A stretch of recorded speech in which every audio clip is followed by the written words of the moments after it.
Good evening, everyone. It is 6:37 p.m. We will get this meeting called to order. Notice is hereby given that a public hearing, well, we're not going to do that first.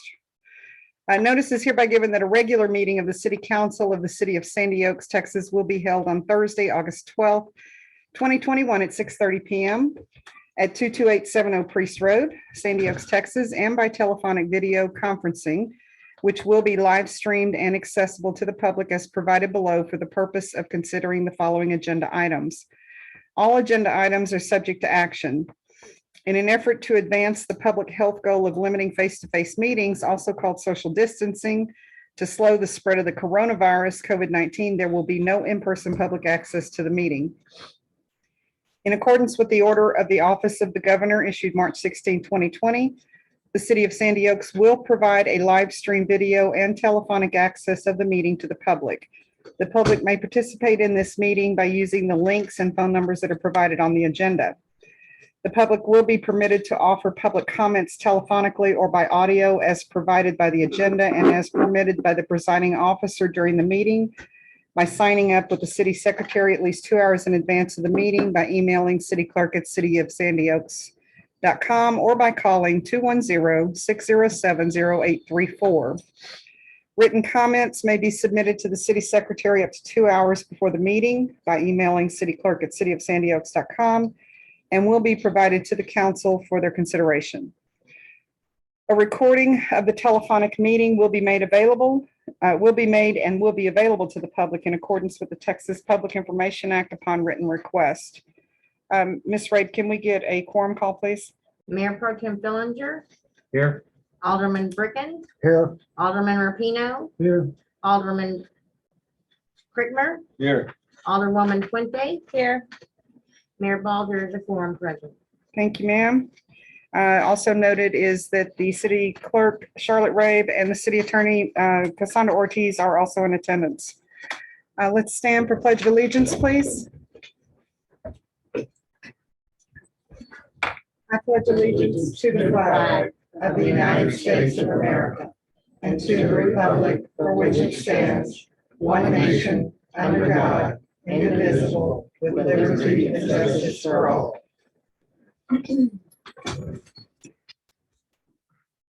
Hey, I'm going to jump around this evening, so y'all just going to have to be patient with me.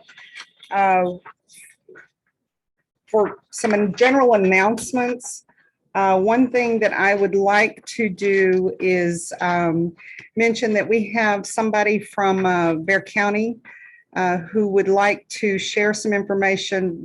This is informational only. There's no action from the council. But to share information related to rental and utility assistance. And Mr. Reyna, could you introduce the person that you've invited to this?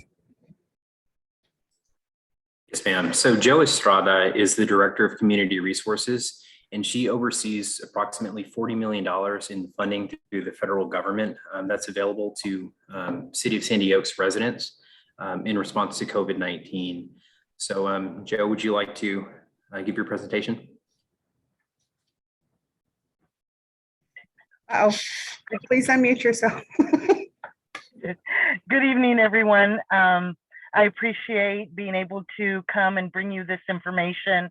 Bexar County has received funding for rental assistance and utility assistance. We're setting up water right now. We also have money for internet. We understand that with people working from home and children going to school remotely, that has become a great necessity. So we have set up a special website called Bexar County Strong, and people can come and apply and view all of the different assistance that is there.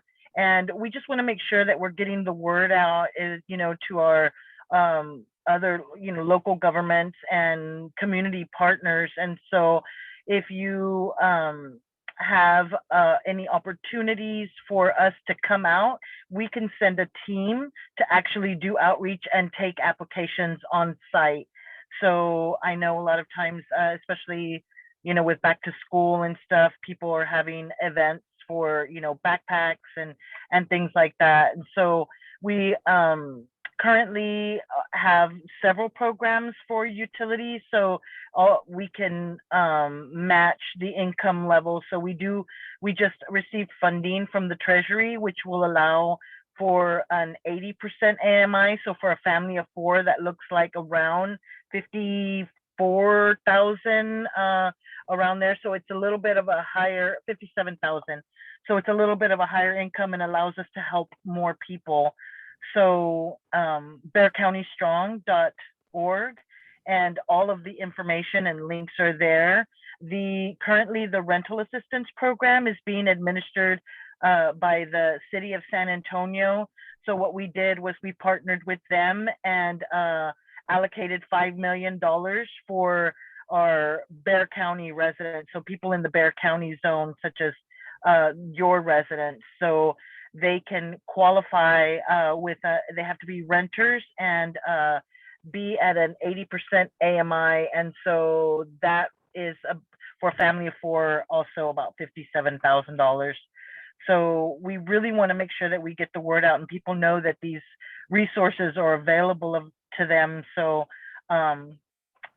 Robert Reyna has my contact information, and I would be happy to send more information that you could disseminate in a newsletter if you have, or any of your outreach events. Perfect. I will reach out to you. We have a couple of public events happening this month. So it might be beneficial to perhaps have a representative come out at that time, but I'll reach out to you. Absolutely. Thank you so much. Thank you. I appreciate it. Thanks for joining us. You have a good evening. You too. Okay, with that, now I want to move on to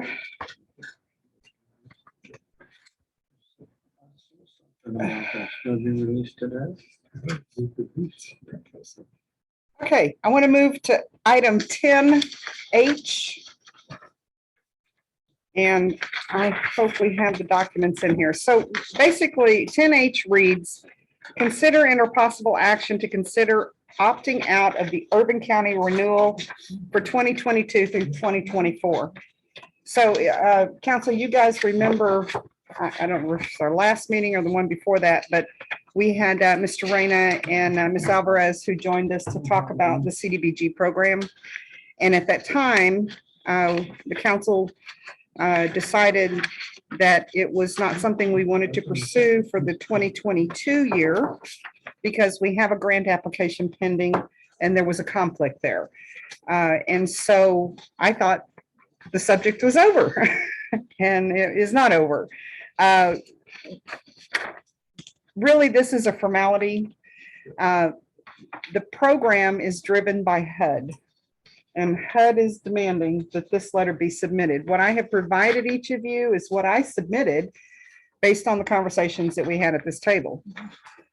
What I am being told now from HUD is that you're either in or you're out for this 3-year period. And I did invite Robert Reyna from the Development Council. I'm sorry, Robert, tell me again what your title is. I'm Program Director of Community Development and Housing for the Bexar County Economic and Community Development Department. That's why I can't remember that. That's right. That's right. So I invited Robert here again. He's been very helpful in acting as an intermediary between me and this lady at HUD, and to explain kind of what the process is. And so I will let you, Robert, explain it rather than me mess it up, and then you have to correct it. So as Mayor Ball noted, at a previous council session in June, your city deliberated whether to participate in the CDBG program in program years 2022, 2023, and 2024. Based on the discussion, the city opted out, or they opted not to participate in program years 2022, as you're currently seeking funding opportunities through GrantWorks. The council did, however, express a willingness to participate in program years 2023 and 2024. So the city will have an opportunity to be CDBG eligible in the spring of 2022. And I'm committed to working closely with Mayor Ball to facilitate this process. In the meantime, the U.S. Department of Housing and Urban Development has requested that the city of Sandy Oaks opt out completely for the full 3-year period. As Mayor Ball noted, this is just a formality based on HUD's very strict interpretation of the regulatory guidance, and it will not preclude the city from opting in and being certified as a participating city for program years 2023 and 2024. I know Mayor Ball just wanted to ensure that we're all on the same page before we submit our response to HUD. So that being said, I'm happy to answer any questions you guys might have regarding this confusing process.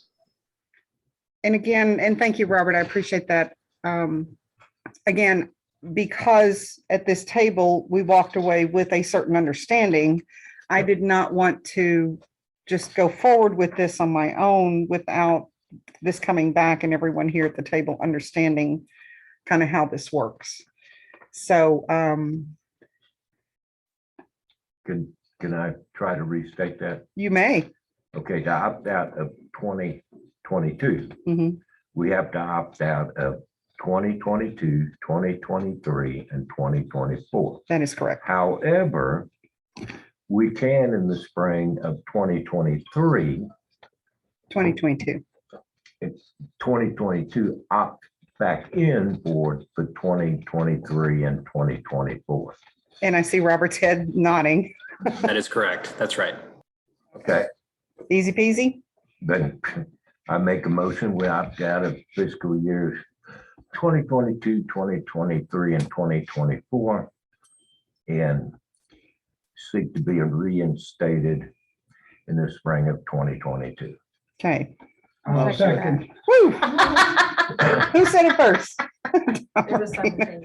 Okay, so we had a motion by Alderman Fillinger and a motion by, second by Alderman Rapino to, I'm trying to turn it off. I'm sorry. you are being highly disruptive this evening. Sorry, we have a motion and a second to opt out of the Urban County renewal for 2022 through 2024. All in favor, say aye. Opposed? Okay, that motion carries. Mr. Reyna, I will have the new letter printed, signed, and you'll receive it either this evening or first thing in the morning. And I'll also send it to Elva, but I'll copy you. Thank you, Mayor. I look forward to working with your city in years to come on CDBG. I appreciate it. And thank you so much for joining us. Thank you. Okay, so that is done. She skipped over that. Do we have any, We're going, well, I wanted to get our guests Okay. out. Okay, so now we'll go back to item 3 for citizens to be heard. Ms. Rabe, did we have any citizens to be heard? No. No, okay. We'll move to item, well, we'll go to item number 4 as soon as I get my little duckies in a row here, because there's certain things we got to say here.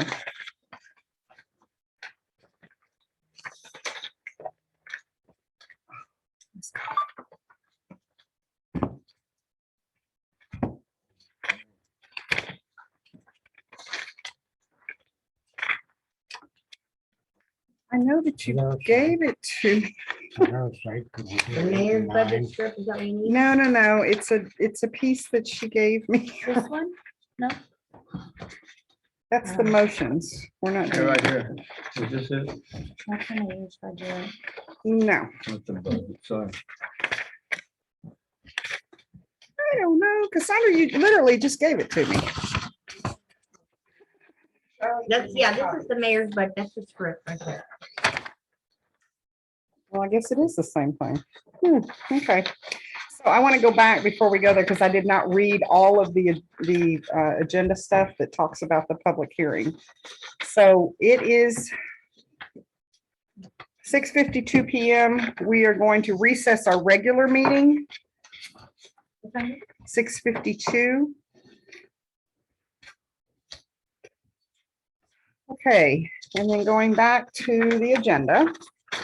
So notice of, and at 6:52, we will start the public hearing.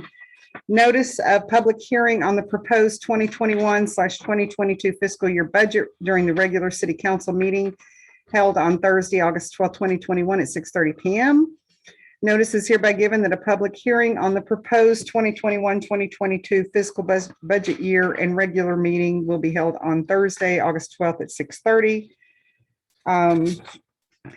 So the time is 6:52. City Council will now conduct a public hearing to receive public comment on the City of Sandy Oaks proposed annual budget for fiscal year 2021/2022. Do we have anybody who signed up to speak? Are there any guests that have any questions or comments that they would like to make relative to the proposed budget? Can you raise your hand? Mr. Tremblay? Go ahead, sir. I had a question, Mayor. One being expenses towards a municipal building, et cetera. Are the expenses for the park, for the building, the community center included in expenses for the municipal building, or are those coming out of the park funds? So we have, for the park itself, that is Public Works and City Ground Projects. And I need to actually find a copy of the budget right here. And then there's two, oh, it has the cover page on top.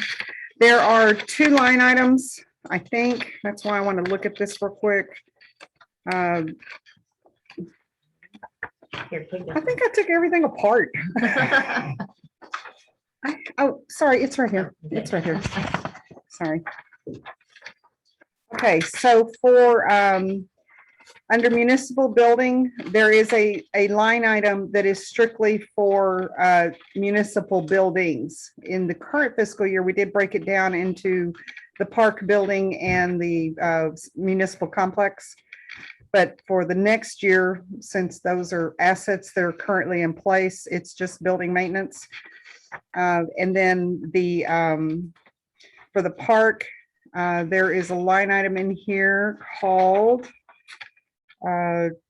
Public Works, or I'm sorry, Park and City Grounds Projects. So that would be for the parks.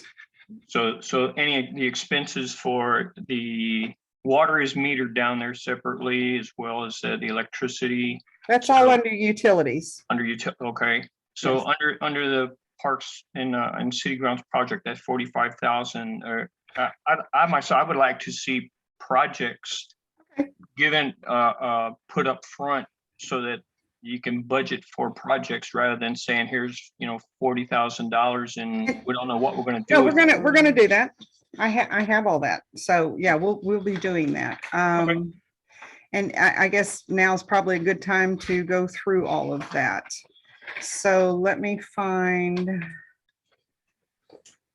my file here that has everything on it. Okay. So I'm gonna try to share this. It's hot in here. Is the air off? Because I don't hear it blowing at all.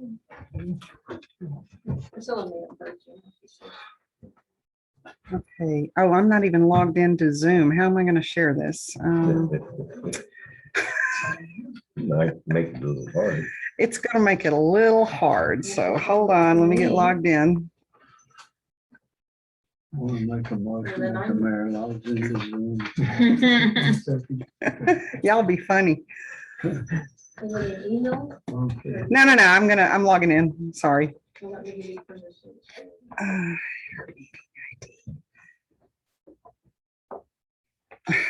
got to go back to the agenda and see what the meeting ID is. I know it's 671.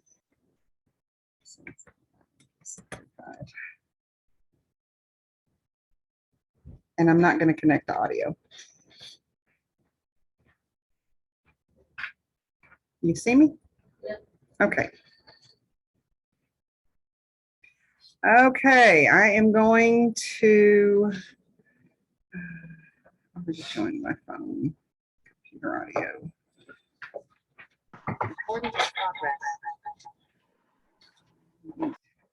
There we go. Why is it? Hold on. Here, that should stop it. No, that should stop it. Okay, go ahead. You want to make me the host?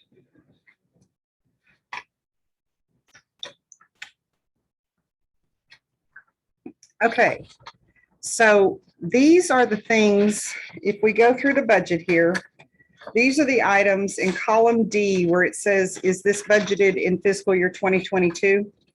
So these items have been included in the numbers that you see in this proposed budget. So for the police department, we're looking at adding one additional police officer, probably in the March timeframe, similar to what we did this year.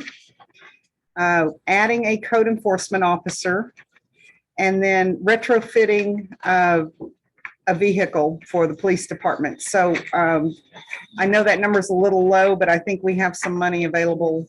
Plus the expectation is that we're going to surplus the expedition that we've had since 2015.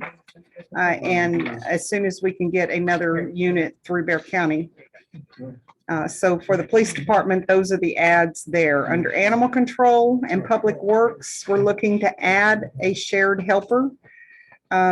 This would be somebody who would kind of float between the departments to help out when necessary. And then for public works, actually that should be animal control, sorry, a voucher program for spay neuter. Under municipal building and maintenance, we're looking at pave the parking at the municipal complex. There is some IT hardware and software that has been requested from IT that is necessary for hardening our network. And then we need an electric gate and some fencing That one. here at the municipal complex. And that is very specific to our police officers.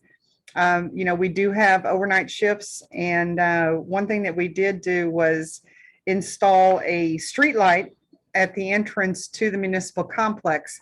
And that was fine and dandy. It lit up that area just perfectly, but it created another problem, which is it's bright there, but it is super dark anywhere else. Because our police they need to be able to respond quickly. They don't have time to stand at the gate and fiddle around with the lock and try to open it and close it and move the vehicle. That's just not conducive to being responsive. So that is the intent for an electric gate at the property. Thought it was a hydraulic gate. Hydraulic? I thought it was a hydraulic type pull. You're getting an electric gate that moves. Yes. It's a chain. Yeah, it's a chain drive type thing, and we'll talk about that later. You may have heard, if you've been paying attention to what's going on in the county and the cities, they keep talking about resiliency. The winter storm Uri back in February really brought that home.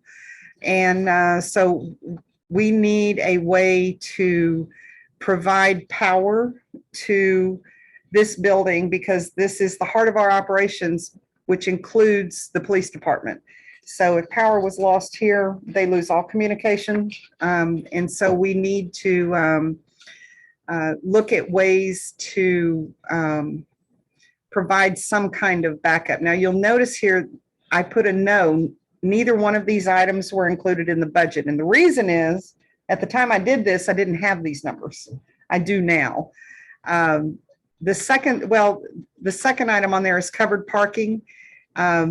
My thought was, and we do have a future discussion item on our regular agenda that we'll talk about, was some covered parking. And from the police chief's perspective, those vehicles, it's not good for them to sit out in the sun because of the electronics that they have in them.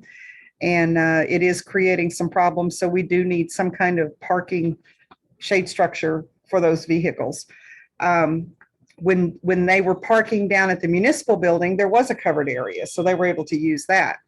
But we don't have that up here. So the covered parking, one thing that I had considered was reducing electricity by installing a carport structure that has solar panels on it, so it would offset. But I was hoping to also get some backup storage, some power storage. That was not Batteries. included. Yeah, that was not included in here. So we'll have a further discussion about that. The third thing has to do with the water tank. So as everyone remembers, we didn't lose power during February storm, but we did lose water. And those of you that are familiar with this property know that we have this huge white water tank sitting out here in the back that when we purchased the property from Saws, unbeknownst to us, that was still connected to the water main at Saws. And we found that out because I kept asking Chris to drain it so we could get it moved, and he kept trying to drain it. It just never emptied. So we had Saws come back out here and they realized it was still connected to the main. By the time all of that happened, it was too late to move it out because we had septics installed and we had buildings in place, and there was no way to move it out. So I have been in contact with Saws about putting that back in service and making it for non-potable water. If we get into a situation like we had back in February, then we would have some water access for residents. What they have indicated is, of course, we knew the pressure valve on it was bad and it was leaking, but they recommend, it probably needs to be sandblasted and cleaned up, and then it would be suitable for doing that. So that was also not included because I didn't have a price. In fact, I just threw a number on here for that.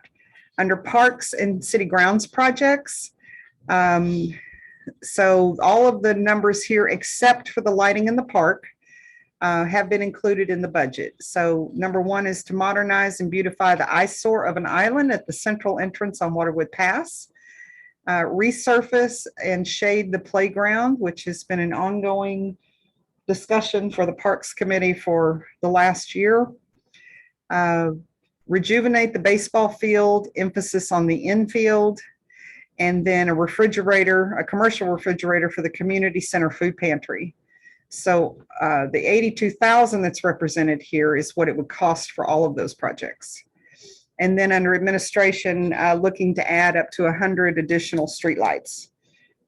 We didn't have exact locations. We have an idea of where some of the locations are, but I thought if we just put 100 lights, we could figure out where we needed to put them. And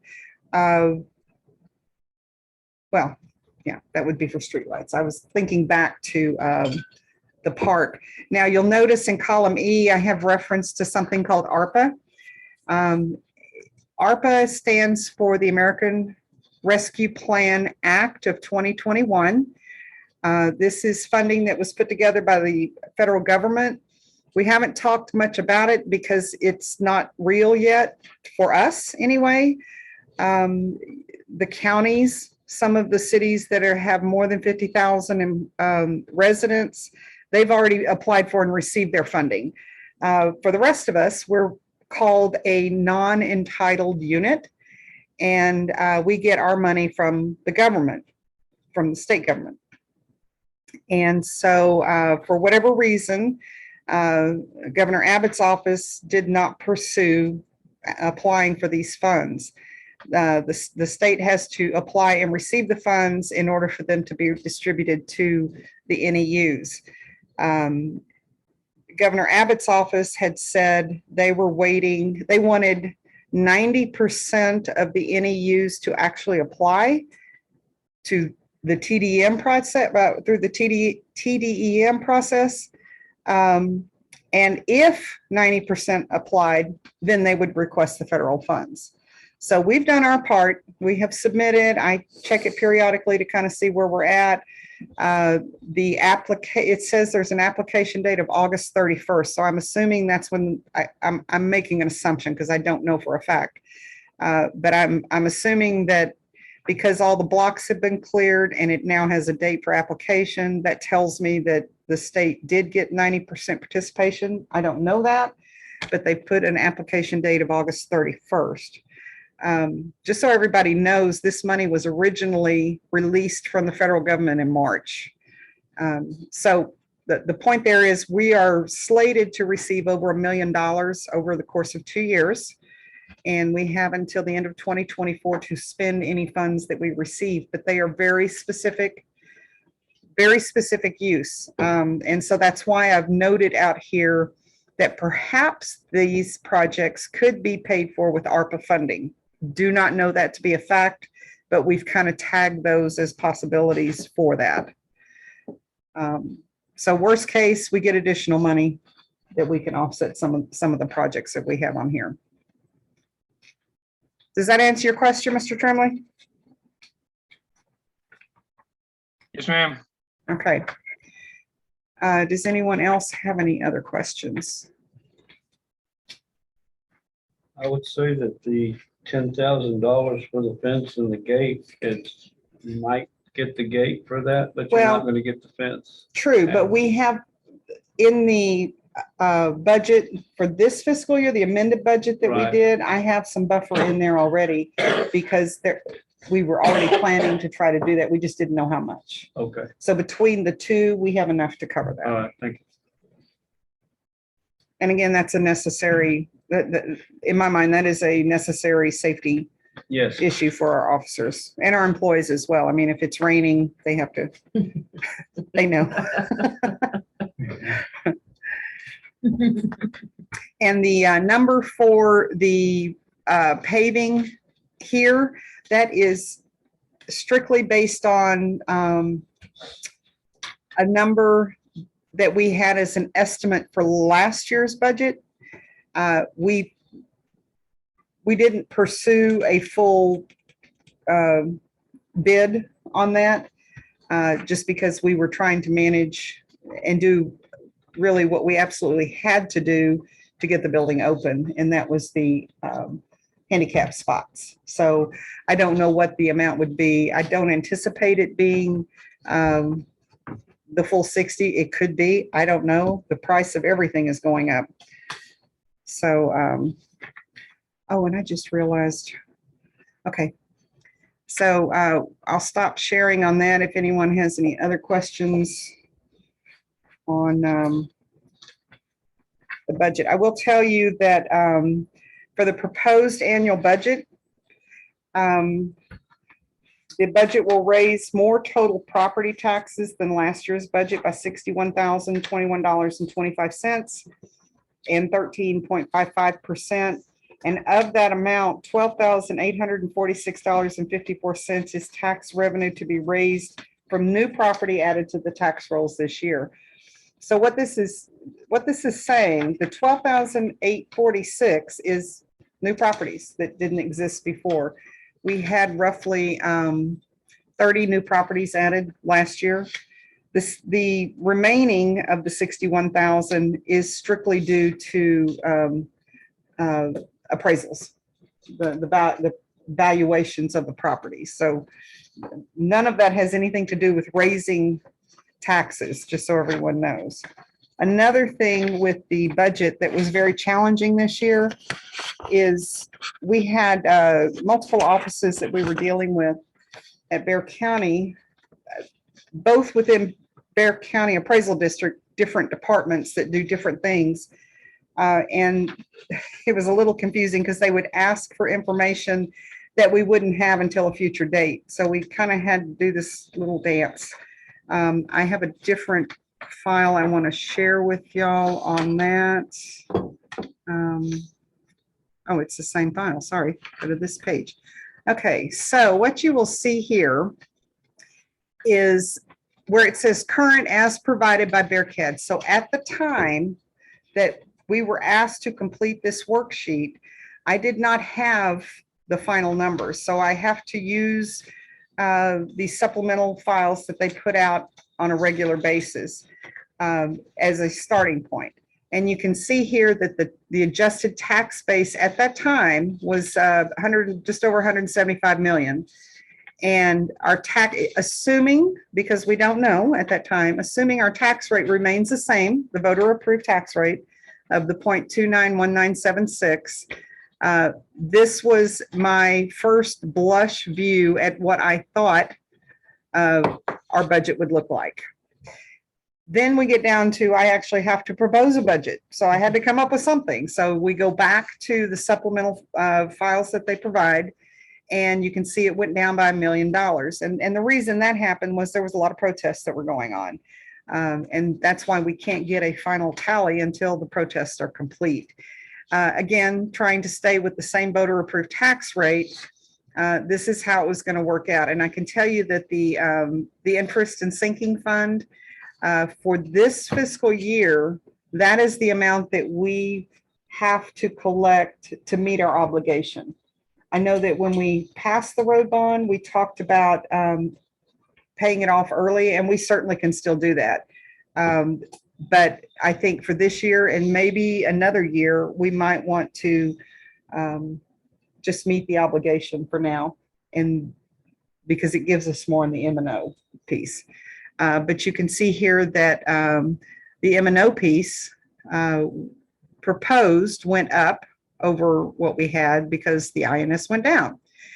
Then we have this worksheet that is, I don't even know how many pages this least is, 10, 12 pages, something like that. And it's a lot of back and forth with Bear County on numbers, and we provide them numbers. They spit out this worksheet and they tell us what the voter approved tax rate is.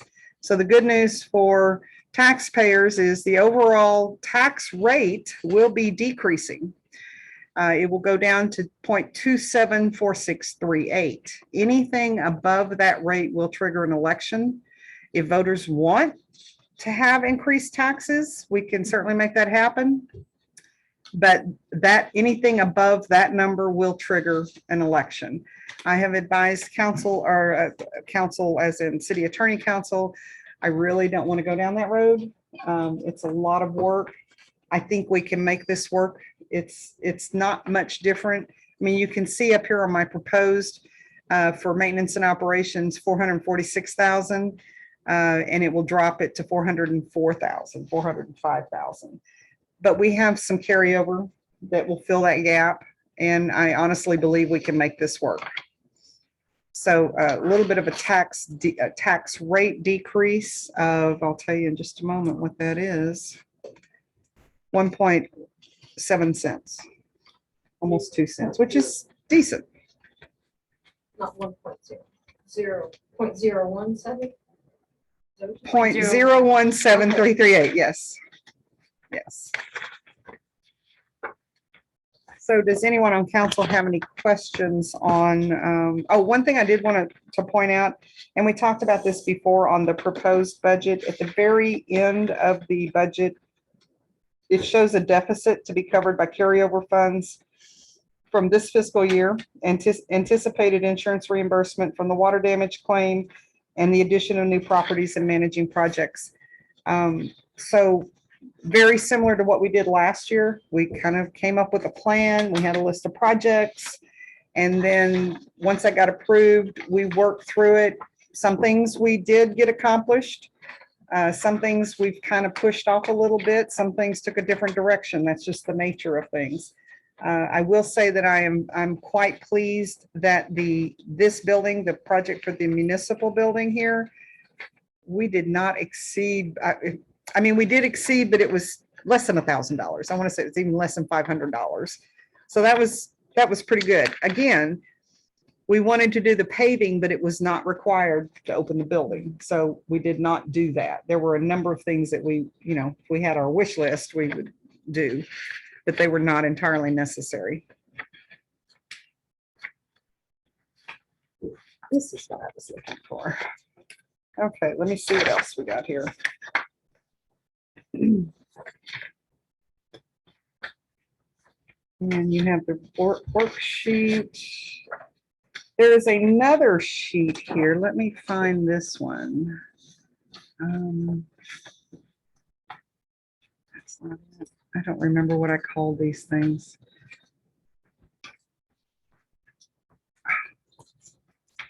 Good, it's not seeing me move around. The budget. I have another thing I want to show y'all.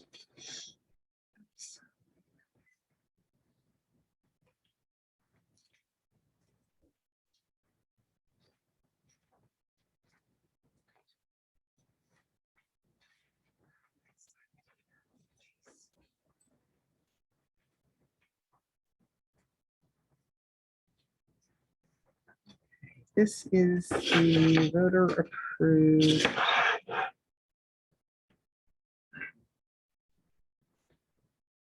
Voter approved tax rate.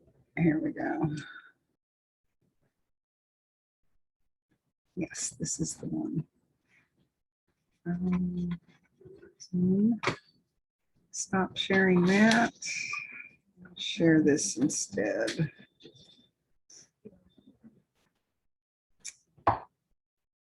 This one right here. Okay, so what this is visual representation of how the process works each year. This is the final result based on the worksheet that Bear County has given us and where they have established our voter approved tax rate. So you'll see here in 2021 at the top, the voter approved tax rate, and this is for each year. This is what was adopted in the prior years and what is being proposed for this year. And then it breaks down the M&O and the INS. Well, of course, in 2019, we didn't have a debt at that time, but it just gives you a good representation of how these all break out. Now, down here under the collection rate estimates, you'll notice here that the debt has been adjusted for collections. So the amount that we will be levying enough to cover this 69,000 here, so that we can continue to meet debt obligations. But they're showing that our collection rate is actually improving. Some of the first years it was very low. And then this NNR, what this means is no new revenue. So they have two different tax rates. And one of them is called the no new revenue and the one is the voter approved tax rate. So down here, this is a paragraph I copied from the worksheet that I received, so everyone can understand the difference between no new revenue and the voter approved. And at the very bottom, it says, in most cases, the voter approval tax rate exceeds the no new revenue tax rate, but occasionally it decreases in a taxing unit's debt service will cause the no new revenue tax rate to be higher than the voter approval rate. We are below, it does not impact us this year. So just wanted to share that I put together from this document. Okay. I don't know what that is. I'm not sharing anymore. Okay.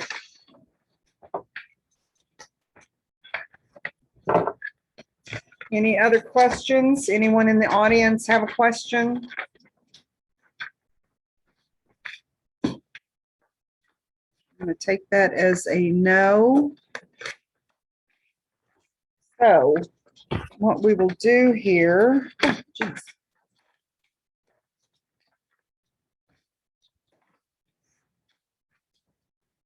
And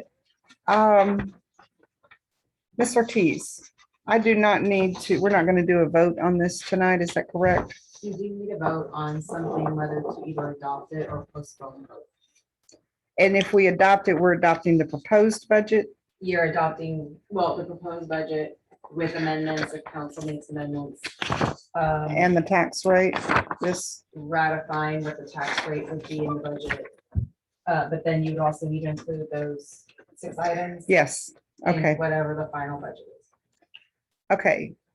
Can we do this one? That is, what do you mean? That's the, That's the tax, the, hold on, let me get back over here. Because on the agenda, you and I went over, here we go. if you vote to postpone the budget or the adoption of the budget,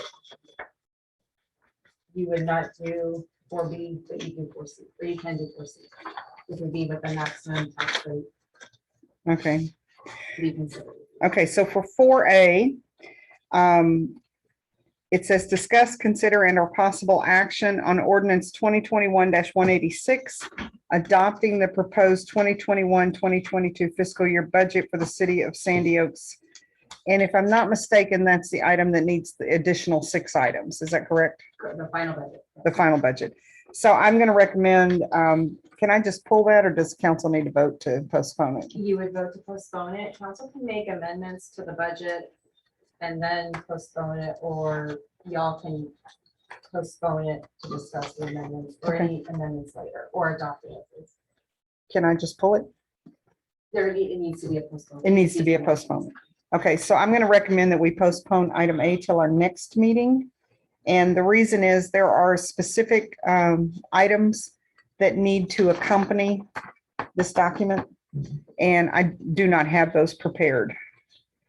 So I will entertain a motion on item 4A. Yeah, I'm, excuse me. I move we postpone item 4A until our next regular business meeting. I'll second. Okay, so we have a motion by Mayor Pro Tem Fillinger and a second by Alderman Rapino to postpone item 4A, which is consider impossible action on ordinance 2021-186 until our next regular meeting on August 26th. All in favor, say aye. Aye. Any opposed? Okay, that motion carries. For item, hold on a minute, hold on. I got too many things here.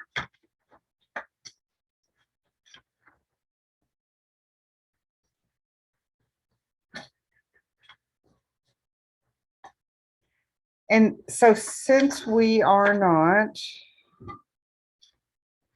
that was item 4A, okay. If that's the conclusion of the hearing, it's the time. And that's what I was doing. Do we need to also do 4B? Madam Mayor, Yes, yes, sir.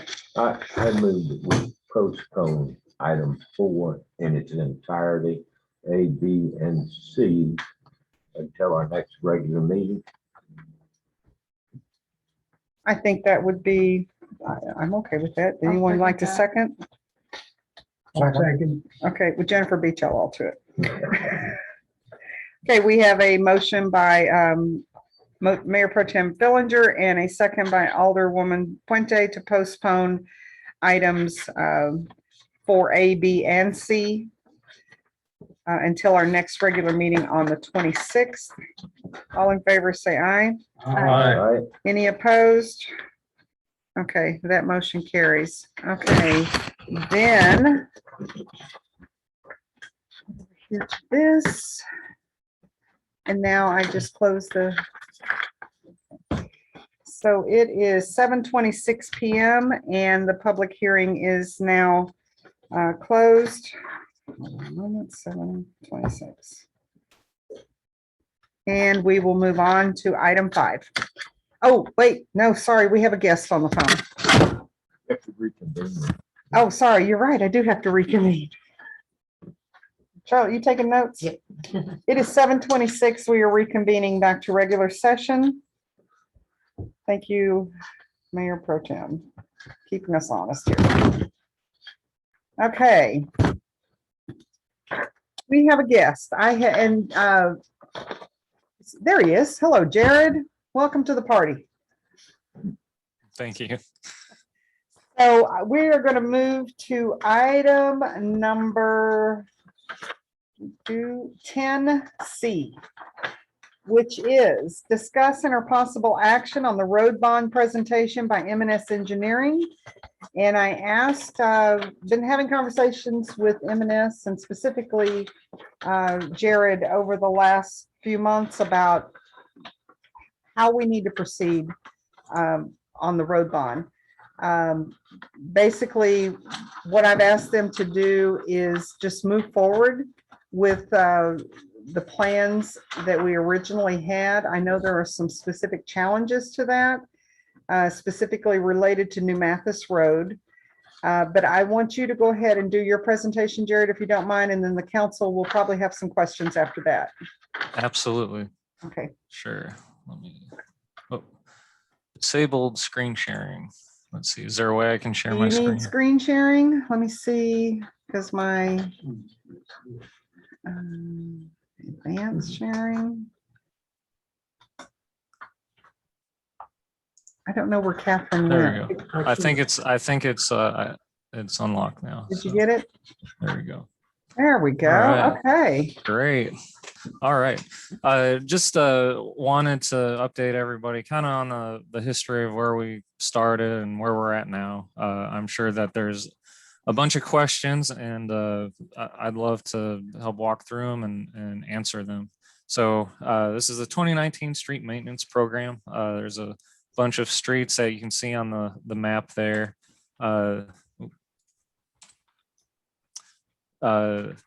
There are New Mathis, Flat River, Lost Hills, Sugar Maple, Dragon Rock, Restless Deer, Cotton Oak, Hickory Shadow, and I guess looking at a couple different parts of that was also something that we're tasked to do. This is part of the bond for the street maintenance improvements within the city, which include a 2-course surface treatment and a pothole shoulder repair limited mainly to areas on New Mathis Road.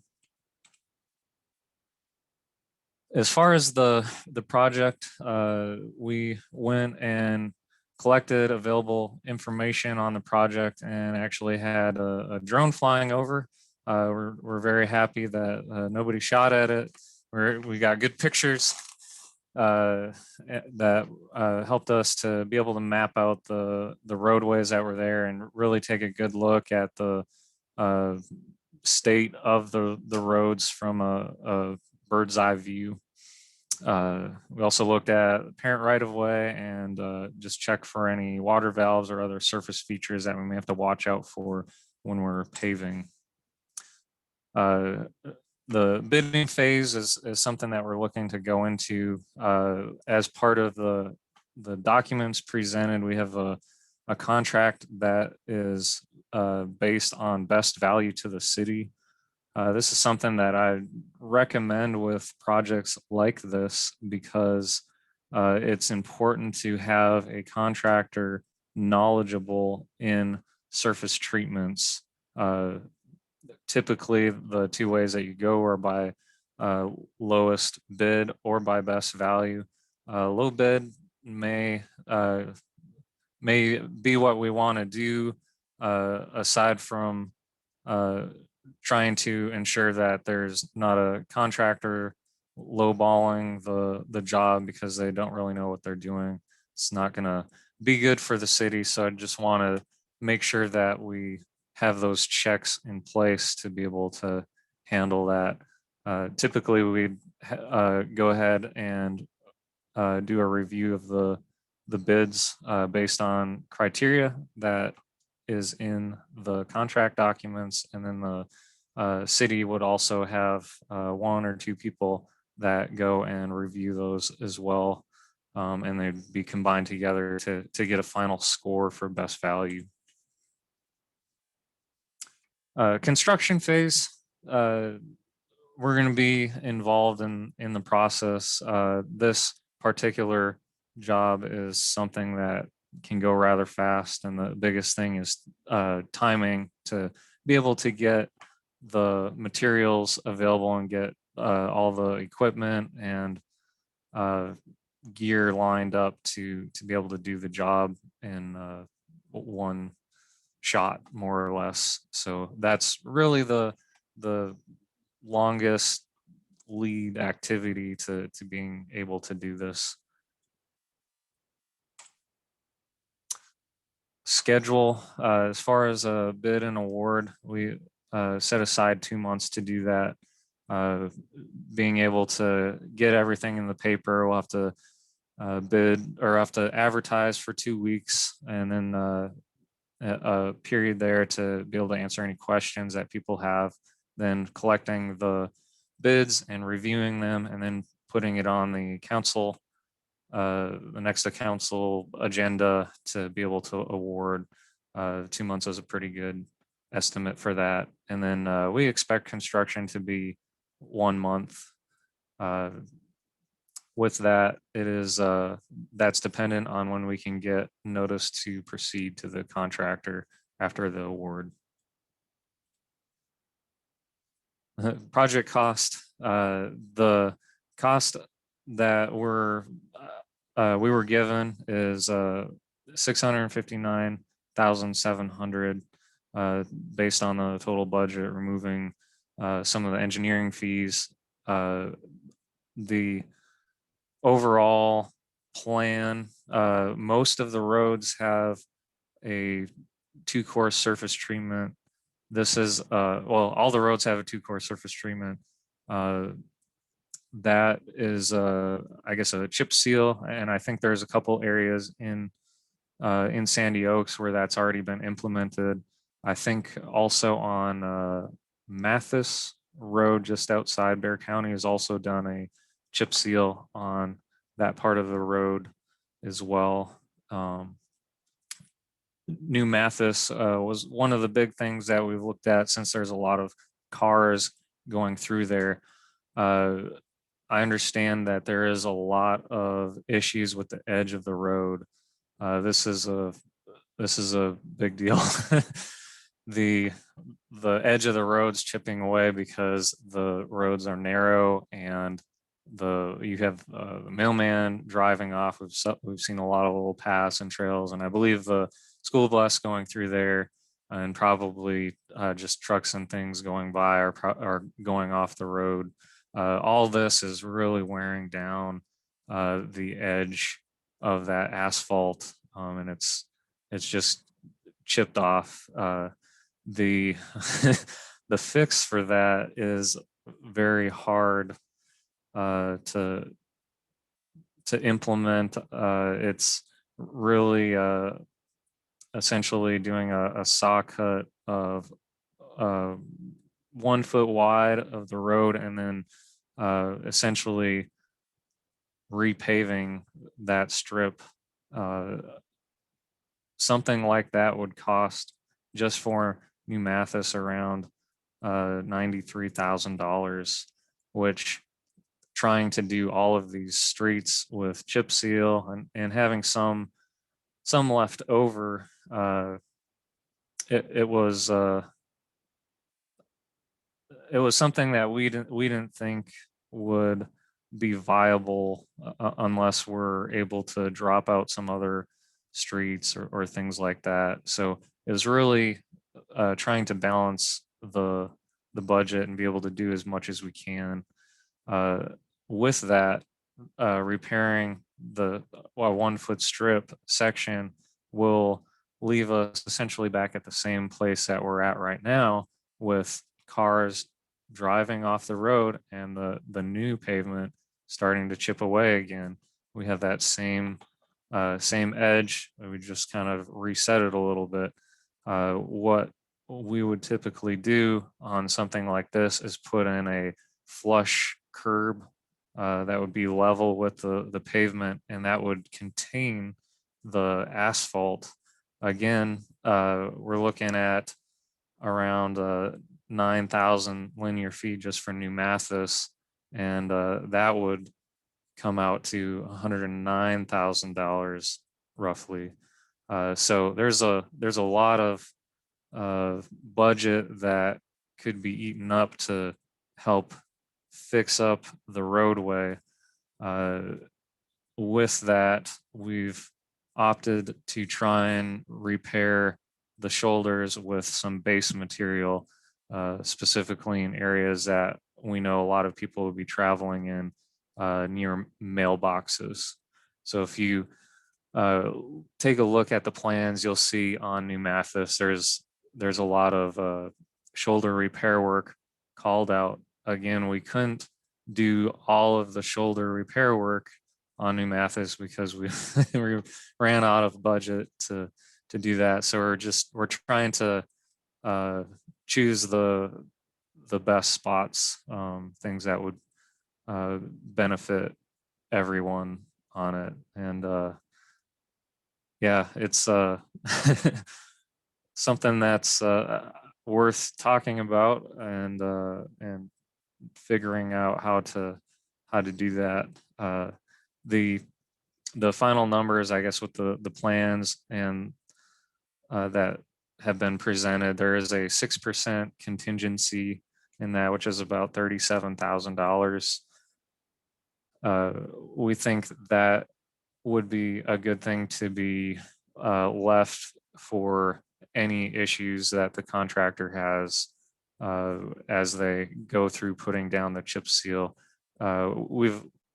We've tried to repair the larger potholes and things, specifically, I think Skilla and New Mathis has an area that seems to continually have repair issues. One of the things that we've run into is this project never had a geotech on it, specifically in that area, to be able to see what's going on underneath the surface. There could be some underlying issues involved there causing the pavement failure, but given what we can do, we think that it's worth trying to do a large pothole repair there and replace a good section of that and see if that'll hold well. There may be other potholes or little cuts or ruts that have occurred since we've looked at things, and we want to just make sure that the contractor has that the city has some contingency built in to be able to deal with those so that we can give the best product as possible. I guess with that, I'd like to open it up for questions. Okay, well, we have a conundrum. I think that's the right word. Sure.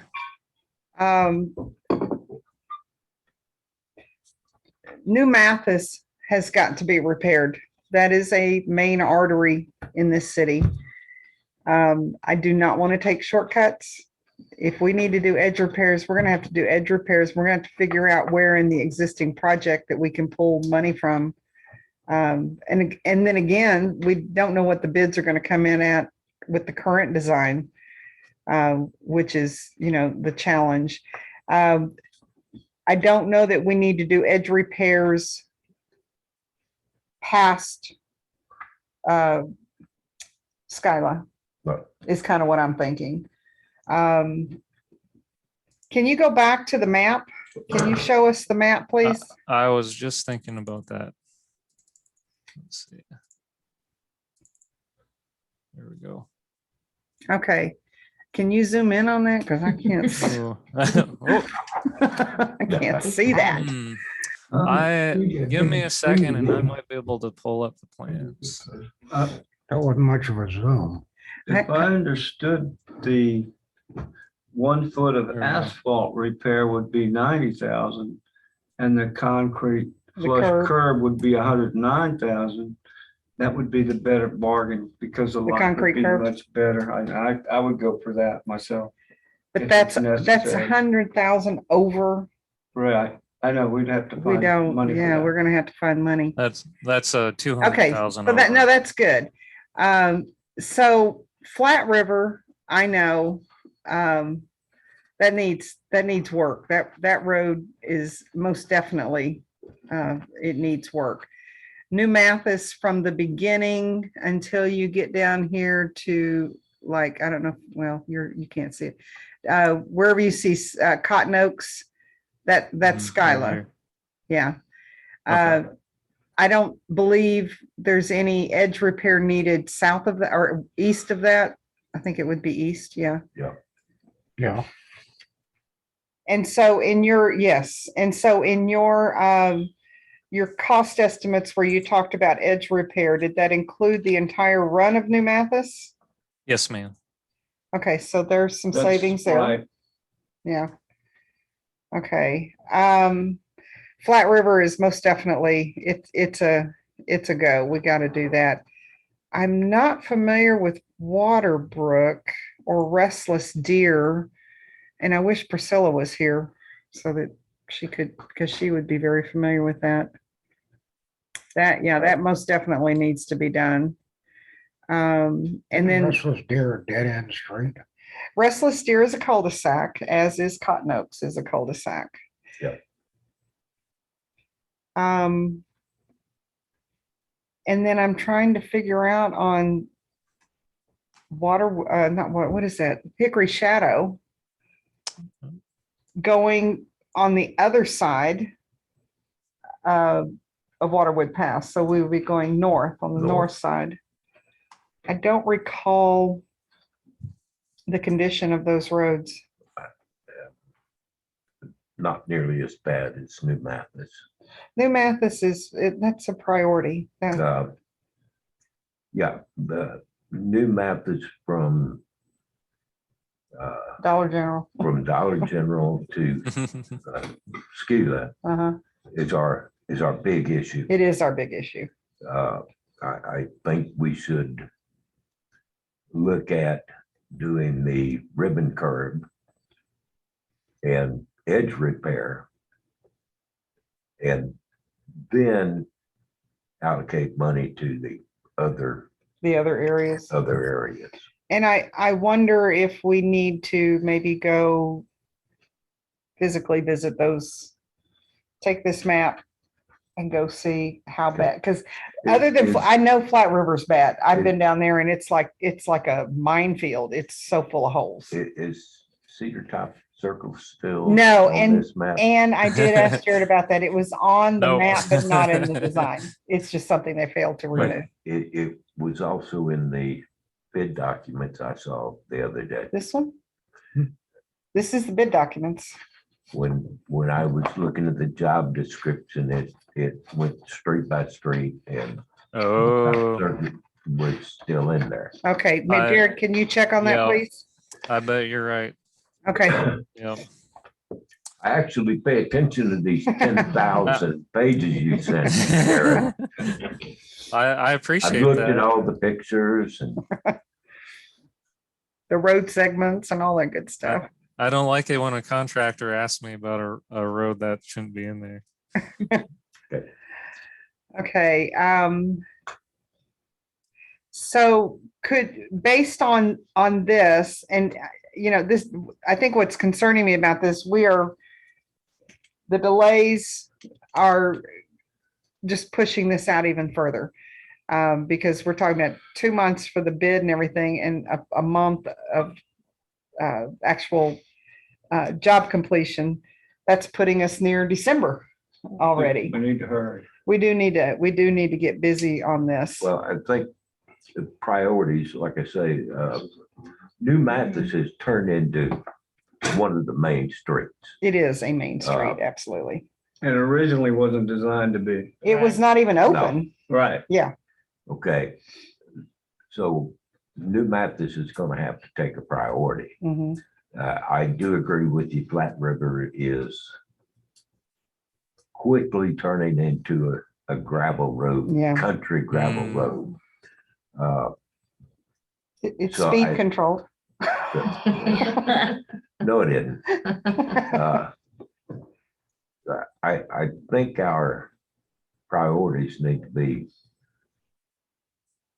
New Mathis Road, and the pothole and surface treatment on Flat River. Mhm.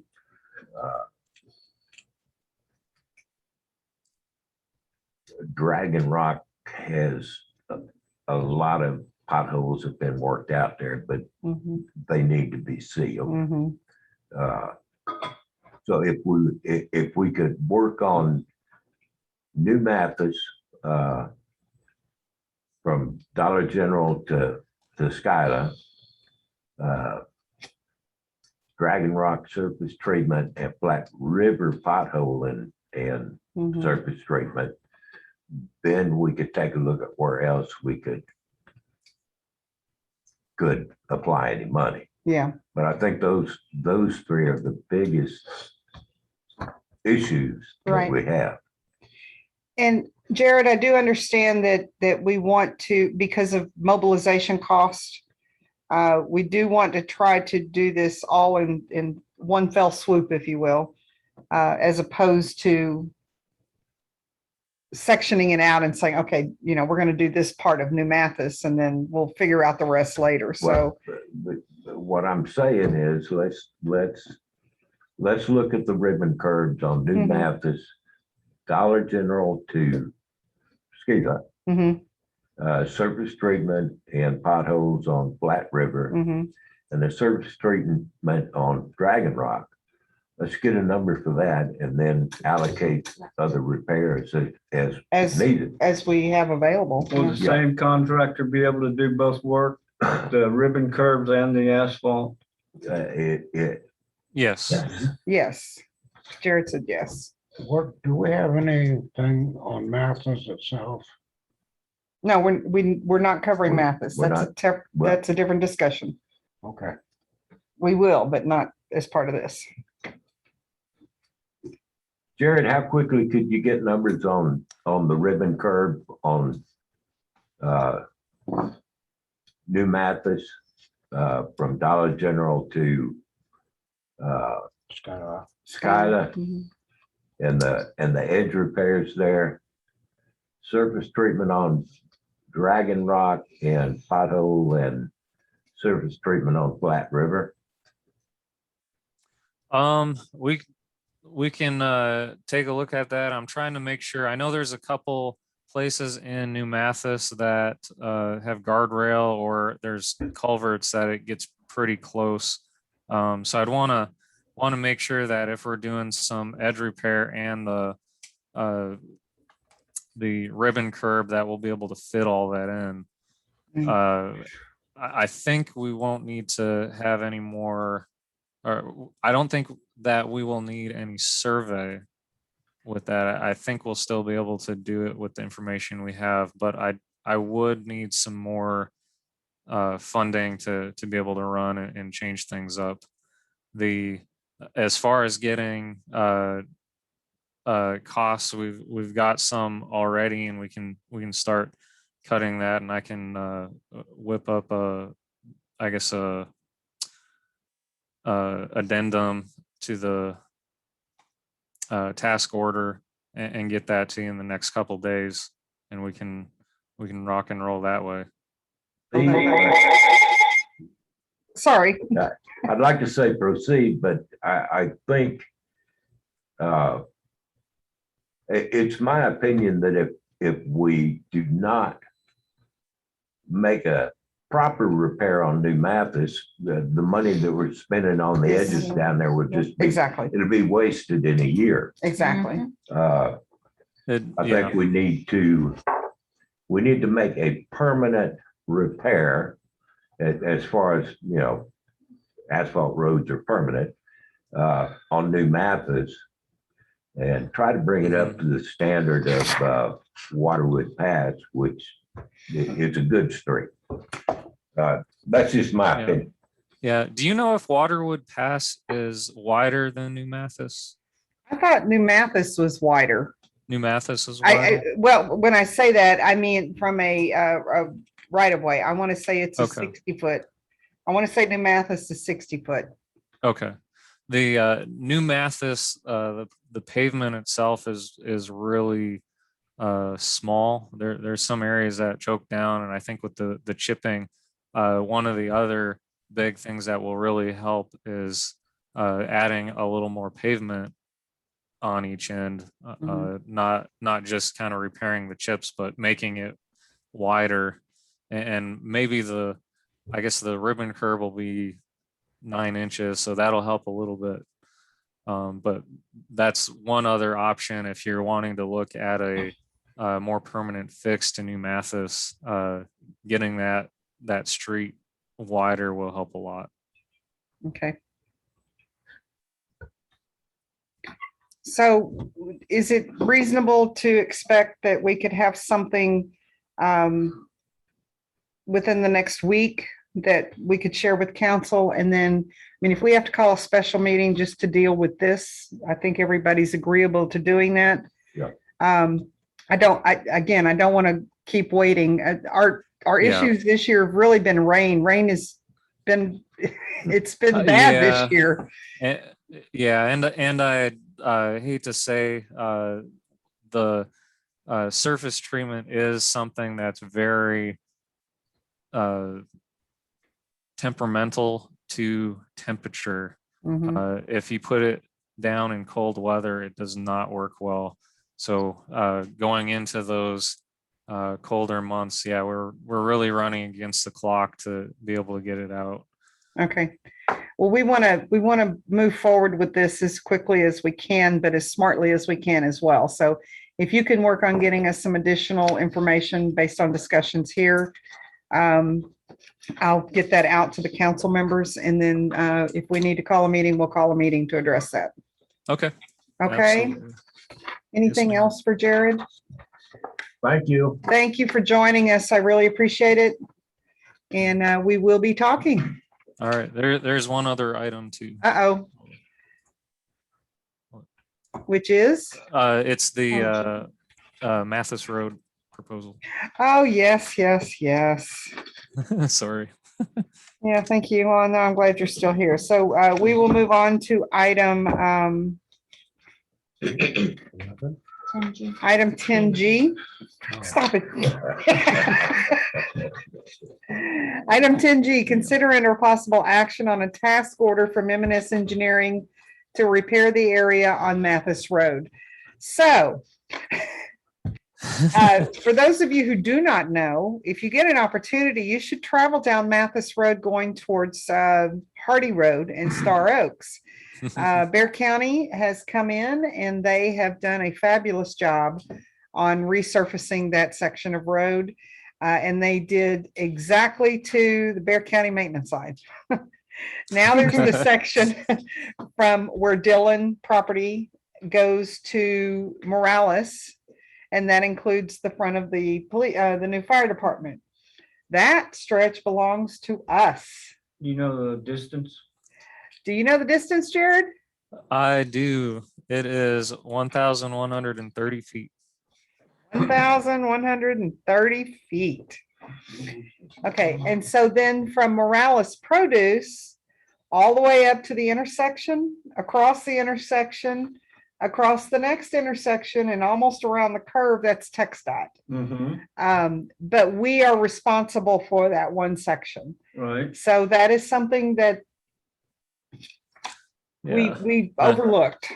It's not in the budget. It is not in the It's not in budget. the bond. It's not in the bond. Okay.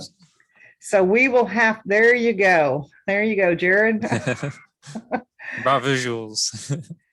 So I had asked Jared to take a look at that particular section. And of course, it's, you know, it's probably the worst part of that section of road. And to kind of give us an idea of what it would cost. Because in our proposed budget, I have some things in there that if we can't do them, we can't do them. We need to do this section of road. And then I know Jared has also had conversations with Bear County and I think TxDOT as well about that particular section. Do you have anything you want to share? I'm glad they're working on it. So yeah, TxDOT needs to start their side now. I have had conversations with them over the last 3 years.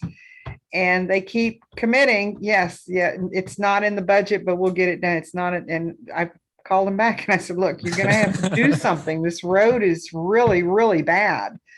That curve is bad. The curve is bad. They did come out, they did a little bit of edge repair and they did some more pothole fills, but it's still not where it needs to be. And it's just going to continue to get worse.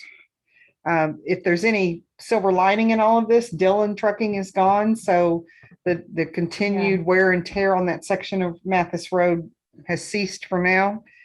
But did you have anything to share with us on this stretch of road as far as what would be desired or needed and what it might cost? Sure. So as you're aware, Bear County has gone out and has redone their section.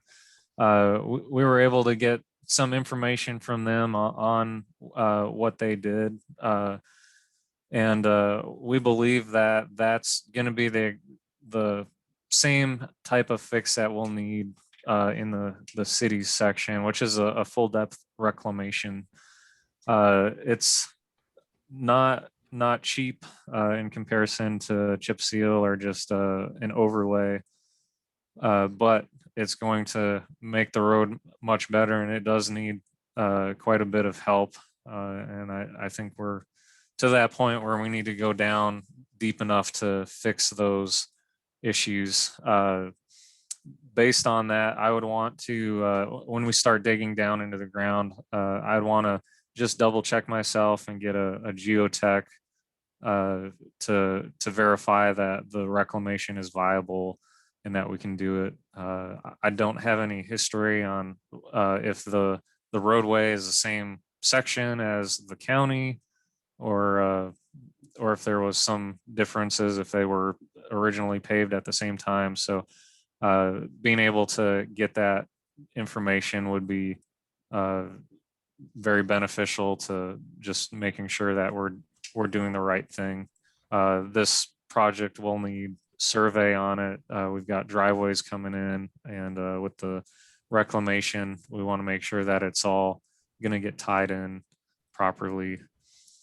We're with all of that, we have just a preliminary budget for the construction itself is around 126,000 for that section, and then trying to get a better round number with everything included, engineering and survey, geotech, all that is going to be a little over 37,000, and then construction administration would budget 8,000 for, and then recommend a contingency at this time of 15% for budgeting purposes. So we're looking at a total project cost of just over 190,000. So Is that a 190? correct. Okay. Yep. The roads are an expensive asset to maintain, but I'm very glad that you guys are looking at that and asking those questions before the roads turn into rubble, because Right.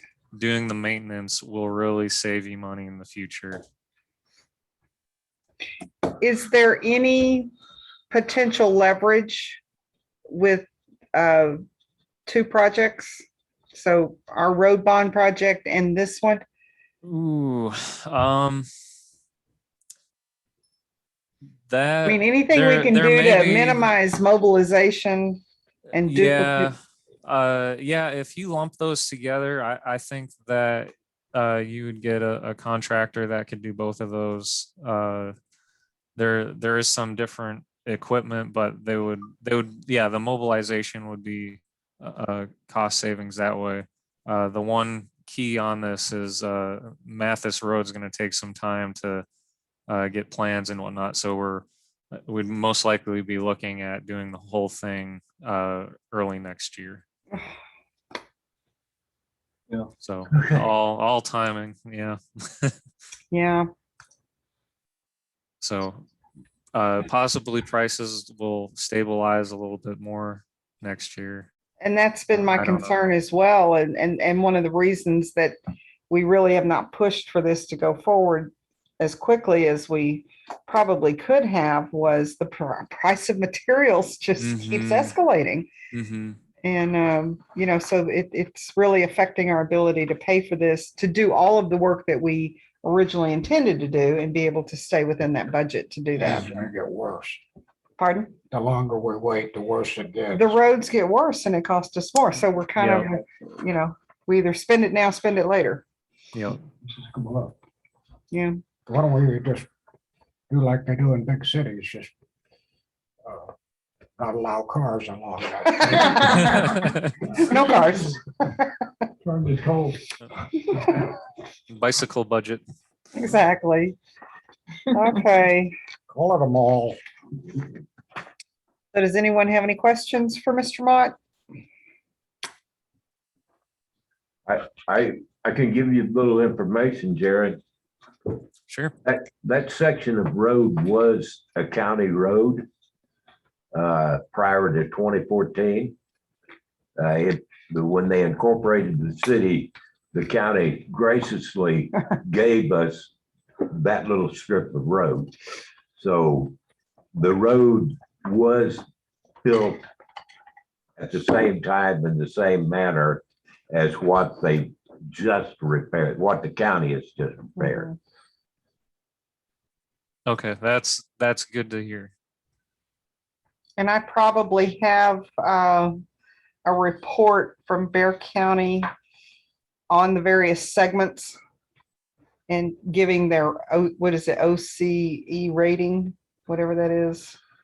The, whatever, they assign a rating number to all the segments on, for, Okay, Maintenance and their repair. pavement condition index. yeah. But again, you know, if anybody wants to see what trucks, heavy truck traffic will do to roads, go visit that section of road. That's what, That's what's the difference. yeah. Can we get by with just patching some things until next year? I'll defer that to Jared. Have you physically been out and looked at that yet? At Mathis or the At other Mathis? street? I have not physically been out there, but I have sent people out there to get pictures. Okay. And yeah, Google Earth actually is recently updated there as They did well. recently So update it. They did it on our trash day. So everybody's trash is outside. I was so upset. Okay, so you do see the severity of the issue. yes, it's I definitely drive down the middle and take it slow. Exactly. And I don't know how much more construction, material delivery, et cetera, should be happening at the fire department. But then we're gonna have the trucks. We're gonna have the fire trucks, yeah. So, And that comes out on that section. oh, yes. Yeah. That's in I our think section. that's enough That's why it's money gonna on the look county. nice for the Mhm. fire You know, department. if we don't fix it, if we deliberately don't fix it, they'll fix it. Think so? No, So- they're not They're going Start to. blowing it up. No, they're not going to. We'll have to give them an alternate route. I'll call Damon. When you said, when you said We're coming that, around the back way. when you said, you know, see what trucks do to roads, believe me, that section of road would be a freeway in Michigan. Yeah. Okay, they know how to destroy roads. Oh, goodness.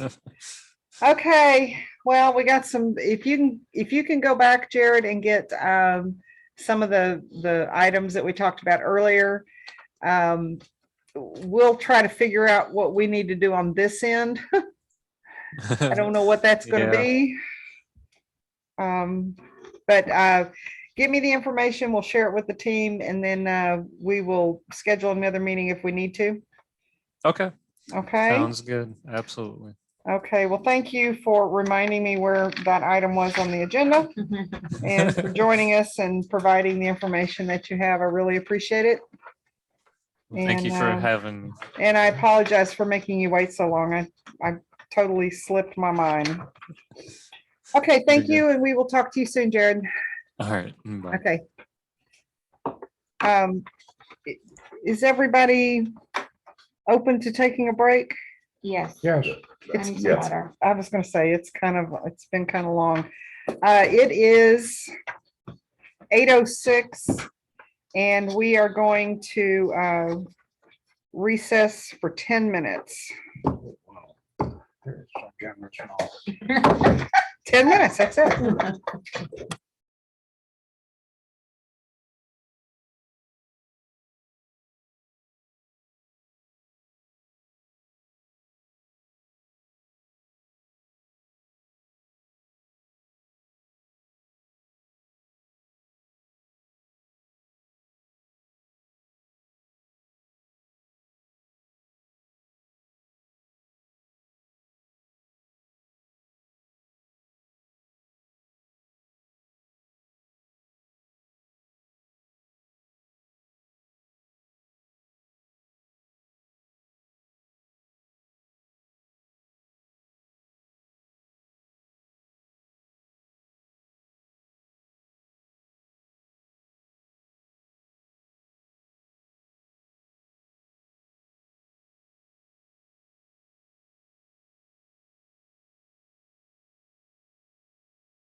All right, it is 8:17 and we are going to call this back in session.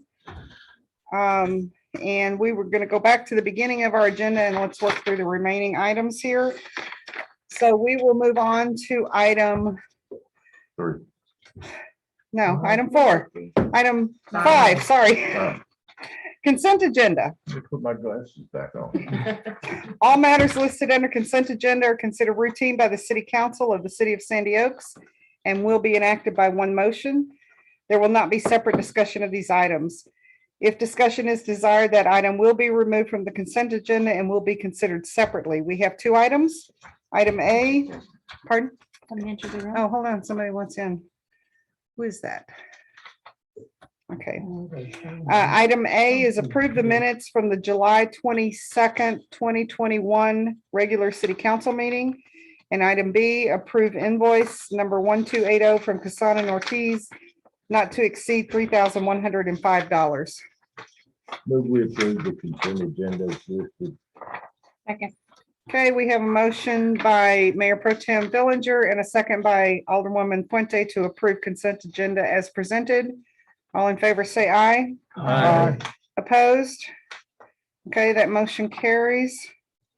Let's move on to item 6, financial and budget report. The income and expenses will be reported by City Clerk Charlotte Ray and possible discussion and or action. The beginning balance was $209,553.17. Checks and payments, $129,290.21. Deposits and credits, $44,968.38. A cleared balance of $125,231.34. And that would be our ending balance. Okay. And I know that there were some items that were paid for. Oh, that's in August. Never mind. Okay. Any questions from council on that? I move that we approve the budget as Presented? presented. Second. Okay, we have a motion by Alderman Rapino and a second by Alderwoman Puente to approve the financial and budget report as presented. All in favor, say aye. Aye. Any opposed? Okay, that motion carries. Let's move on to item 7, Police Department. Do we still have Chief Lopez with us? Did I lose him? Yes, ma'am, I'm still here. Oh, you're still here. Okay, good. Do you, item A, updates and announcements from Chief Lopez with possible discussion and or action. Do you have any general announcements, sir? No, ma'am. Okay, we'll move on to item 7B, presentation of monthly report by Chief Lopez with possible discussion and or action. Go ahead, sir. Good evening, Mayor and Council. Hope everybody's doing well. So we'll start off with, I'll go back to, I believe was May. We were missing some numbers for reporting, if I'm not mistaken. So for that period, we were looking at, for the court defendants, we were looking at 73 court defendants and 114 cases for May. So just bringing that up to speed. So for July, we were looking at 84 court defendants with 145 court cases. Moved down to traffic stops. We did 92 traffic stops for the month of July. 111 citations were issued, along with 42 warnings were given as well. So we'll scroll down. We had 5 arrests. Scrolling down to suicide threats, we had 1 call for service for there. Possessing of drug paraphernalia, we had, let's see, 2 reports on that. And then moving down to civil matters, we had 4. And going to disturbances, we had 9 disturbances within the city that officers took. Emergency detentions, we had 1 EMS assist. I'm sorry, let me see. Yes, 1 EMS assist. And then 2 information calls as well. And then 2 property damage calls as well. and then one suspicious person. So we're down to assist other agencies. We had 4 calls, assisting with county on certain calls as well, going down to 3 burglary habitations, and then scrolling down to property thefts, we had 3, and then calls for service or animal calls was 3, and then going to recovered stolen vehicles in the city, we recovered 2, and then DOA was dead on arrival. If y'all don't know what that means, we had 2 deceased individuals within the city, and then we also had 1 forgery, and then 1 credit card abuse call, along with 1 indecent exposure, which is being submitted to the district attorney's office, and then 1 runaway. And if we go to for the monthly arrest, as you can see, we had 3 SAPD warrants, and then 1 county warrant, and also 1 Wisconsin County warrant as well. Okay, that was a busy month.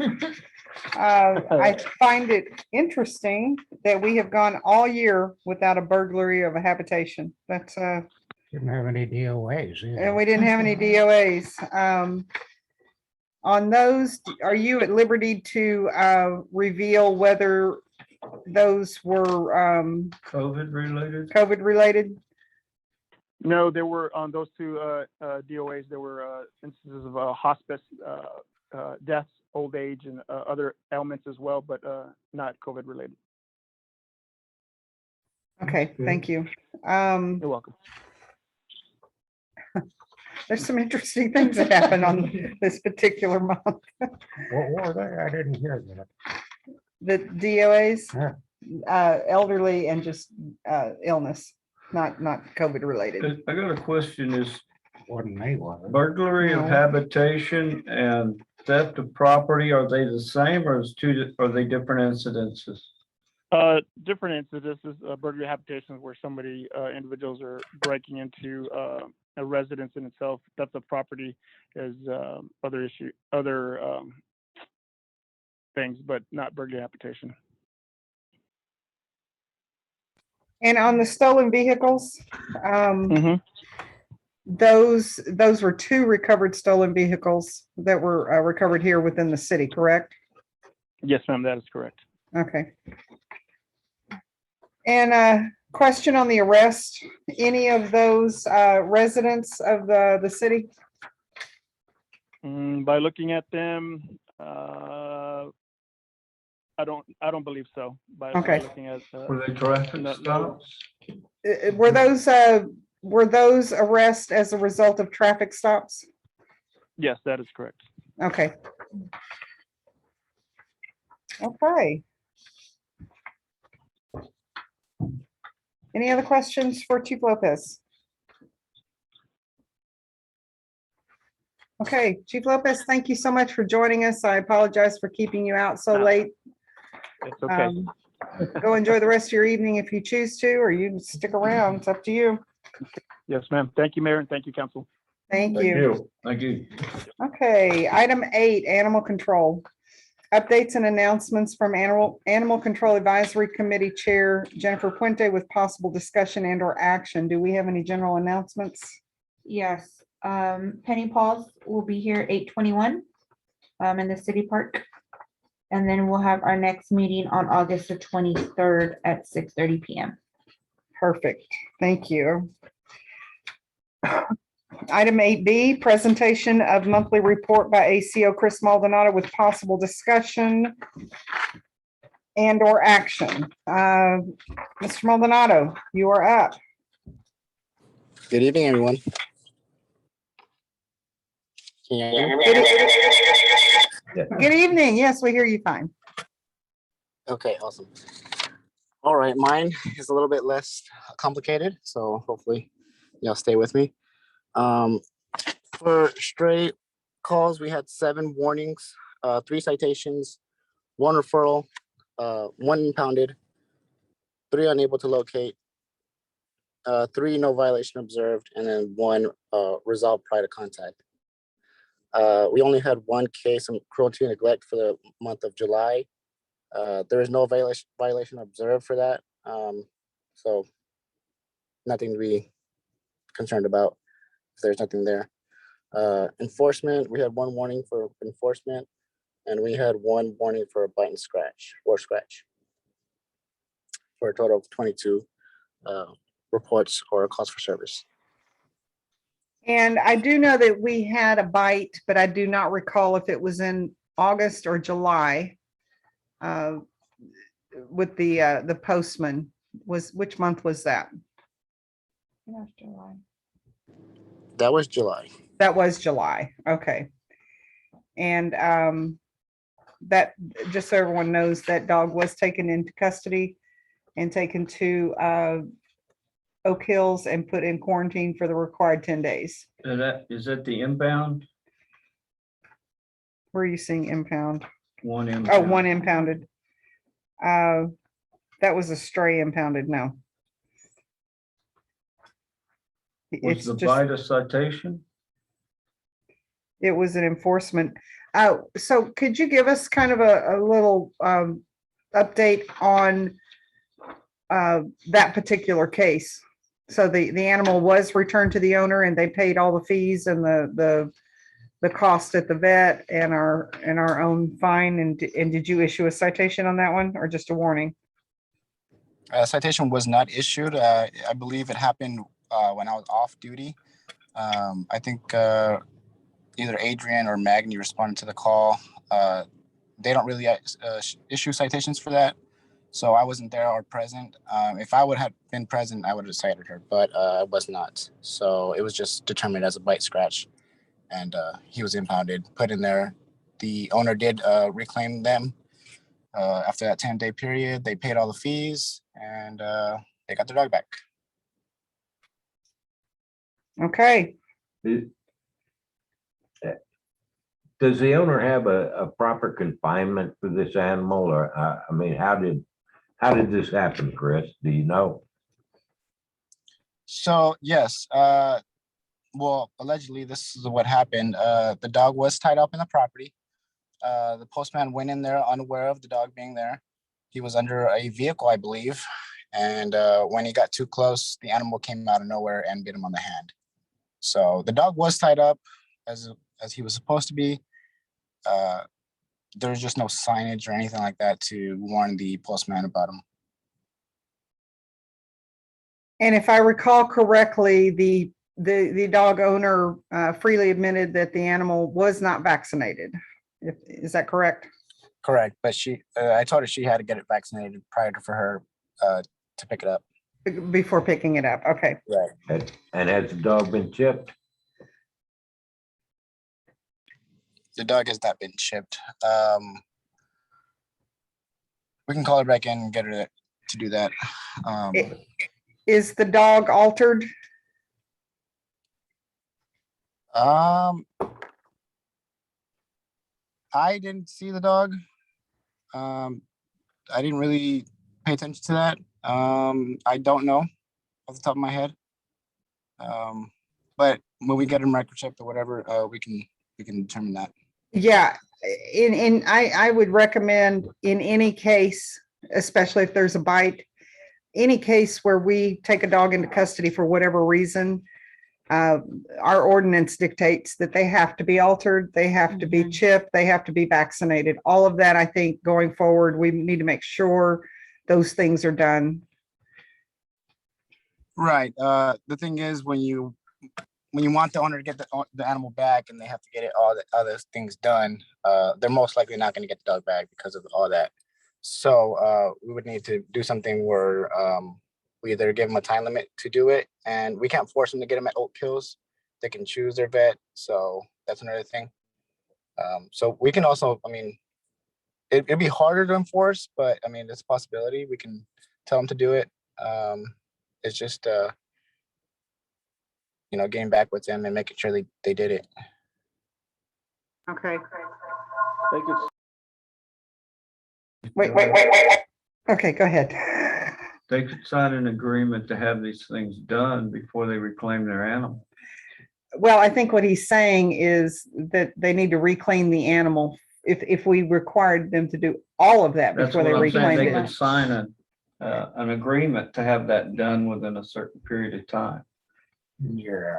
Well, they have to do it anyhow by law. It's quite common in the adoption process. That you have 30 days or a that certain people age or sign a whatever. Contract to get these things done, and they have to come back with receipts and Yeah.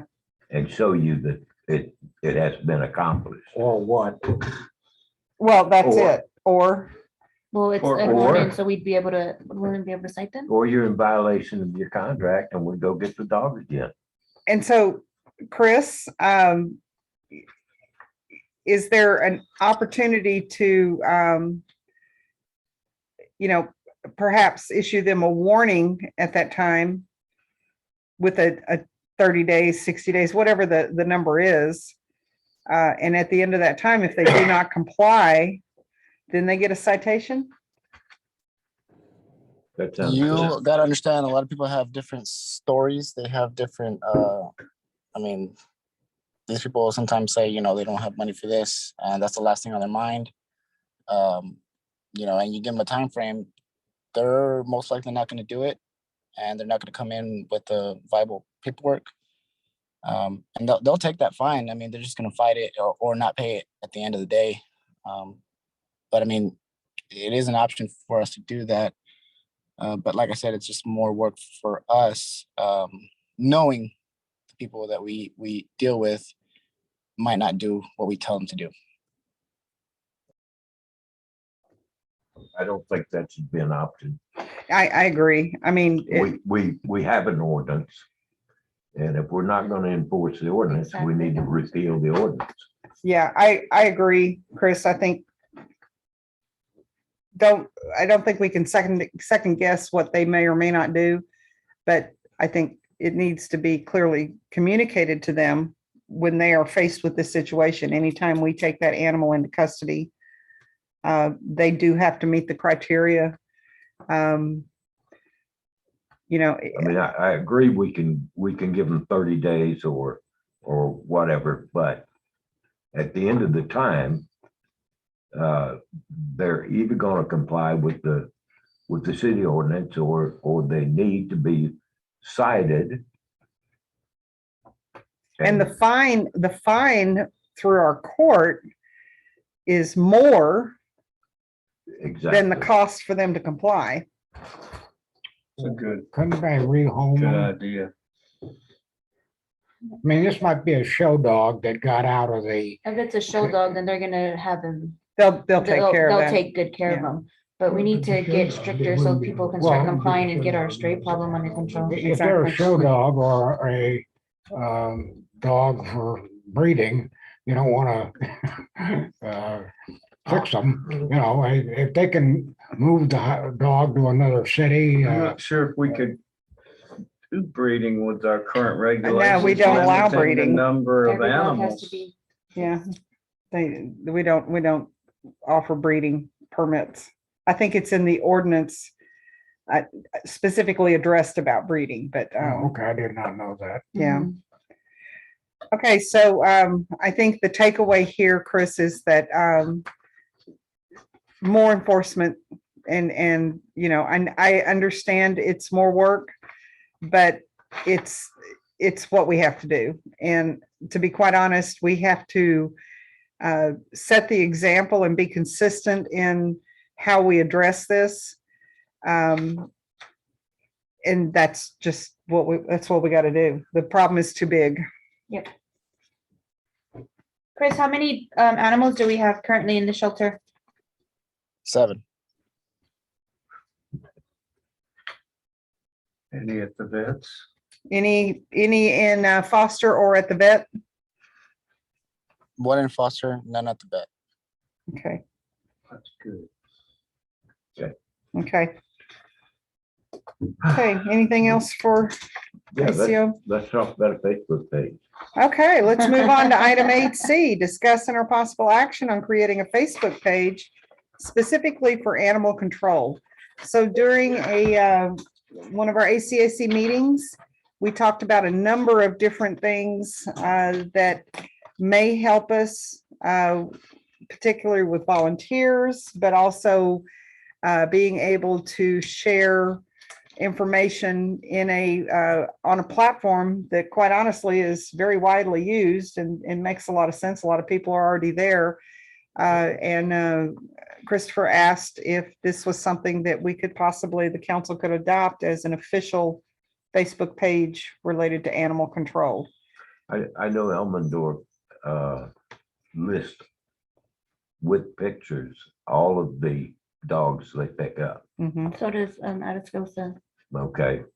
So, yeah, I think it's a great idea. Mhm. We can, call for volunteers. We can post the picture of Fluffy or Rover and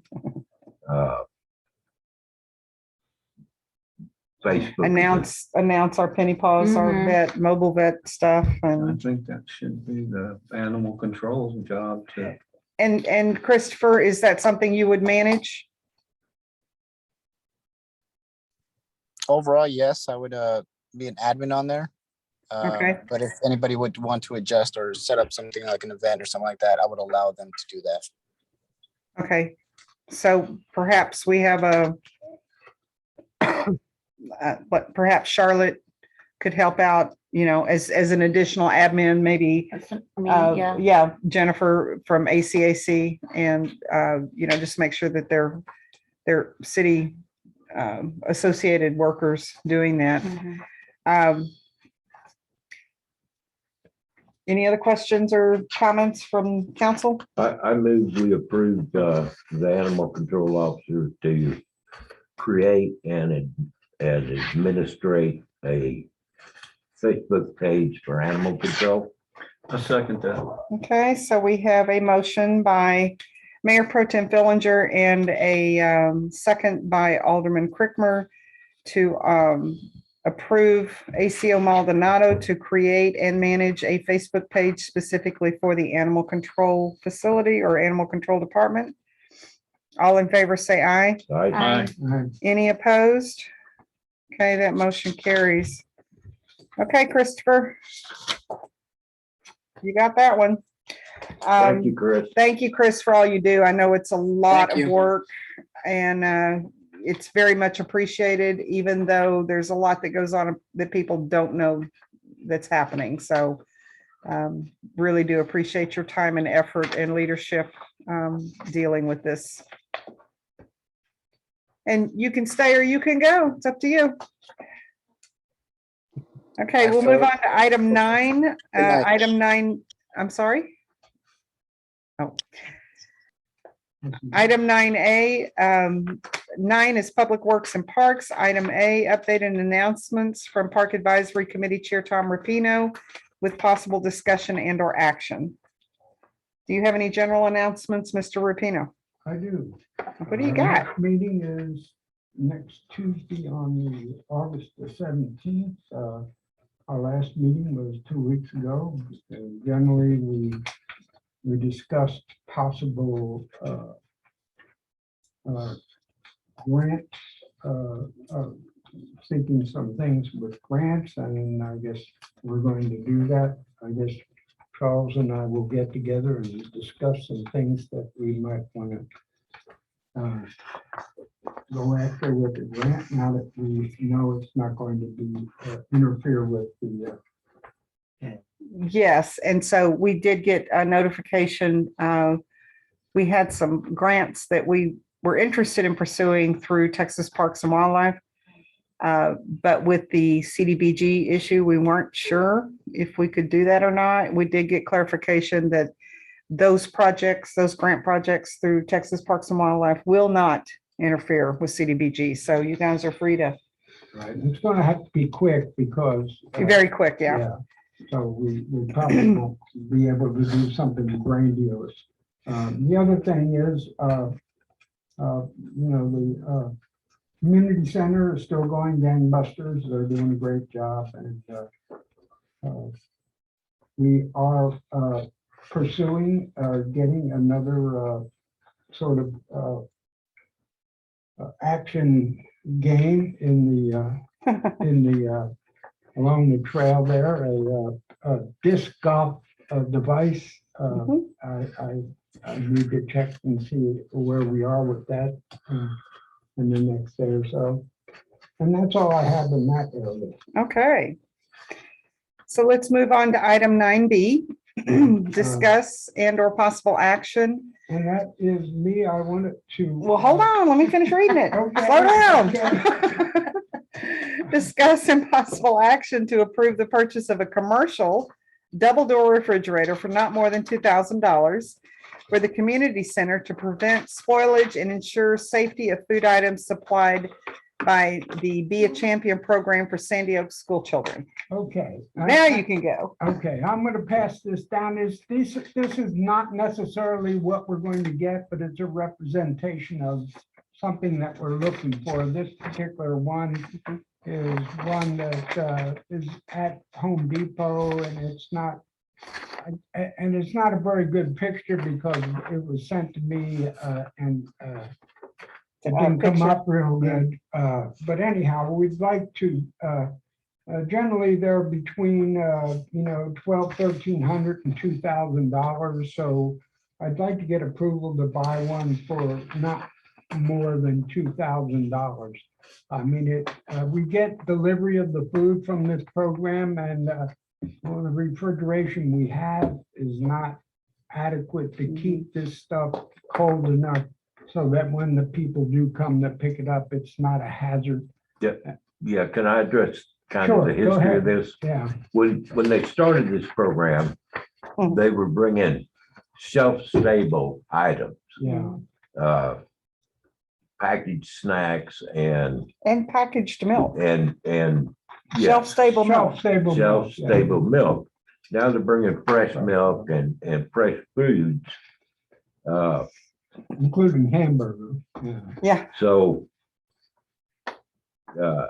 I fully support, let's order the refrigerator and get it in place as soon as possible before we have an issue with exactly. spoiled food. And I'd like to add on to that. We get phone calls periodically from a number of resources. Refuge Support Ministries is one of them. They've been a huge supporter out here, and they will call us and say, hey, we have some items, come get them. We've gone and picked up pallets, literally pallets of food. We have had to turn down some offers from them because we do not have refrigeration. Even for the Be a Champion that's going on now, the distribution is from 2 to 5, but we do have families that are working and they can't make it during that time. It's not fair to them to not be included in that, but again, we don't have a way to keep it from spoiling, and this would alleviate that problem. So it's most definitely a community needed item. So I would definitely echo what Mayor Pro Tem Fillinger said, that it's something we should consider. How's the acceptance of that program? Are a lot of people coming? Yes. In Oh, fact, yeah. they have upped the count. I think we're at 150 now. Really? Yeah. That's great. It's growing all the time. It is. And Okay. it's a great program. Alderman Rufino, was that a motion? I will make that motion to get approval from the council to purchase a commercial double-door refrigerator for not more than $2,000. I will second that. Okay, we have a motion by Alderman Rapino and a second by Mayor Pro Tem Fillinger to approve the purchase of a commercial refrigerator unit not to exceed $2,000. All in favor, say aye. Aye. Any opposed? Okay, that motion carries. All right, you know what you need to do then. Let's move on to item 10A under administration. Discuss and or possible action on resolution 2021-135, amending and or approving employee leave policies. This came out of the 2021 legislative session. And so what you have here is there's 3 different pieces to this. Section 2 is approval of amended military leave policy. The city council hereby approves the amended employee leave policy military leave attached here to is Exhibit A and incorporates such policy as amended into the city's personnel policy manual effective September 1. And Exhibit A is attached here. And Ms. Ortiz, correct me if I'm wrong, but this is all dictated from the most recent legislative session. Yes, Okay, so it's not something we're going to amend or that we're creating. the only one that is amended is the Is the- military leave is- policy, which yeah. the city already has, but the changes are based on. Okay, With regards to Exhibit C, there were some highlighted sections that should give recommendation to keep, and he did make some he recommendations. did, yes. So the next section is approval of paid quarantine leave policy for police officers. We already had a part of our personnel manual. We did that earlier this year, I think. We put 10 days. We amended our Yeah. that was- paid leave to be 10 days for this year because December 31st, the other one expired. Yes. Yes, so we redid that. And then the third one is approval of mental health leave policy for peace officers. The city council hereby approves the mental health leave policy for peace officers attached as Exhibit C and incorporates it into the Sandy Oaks Police Department Personnel Policy Manual.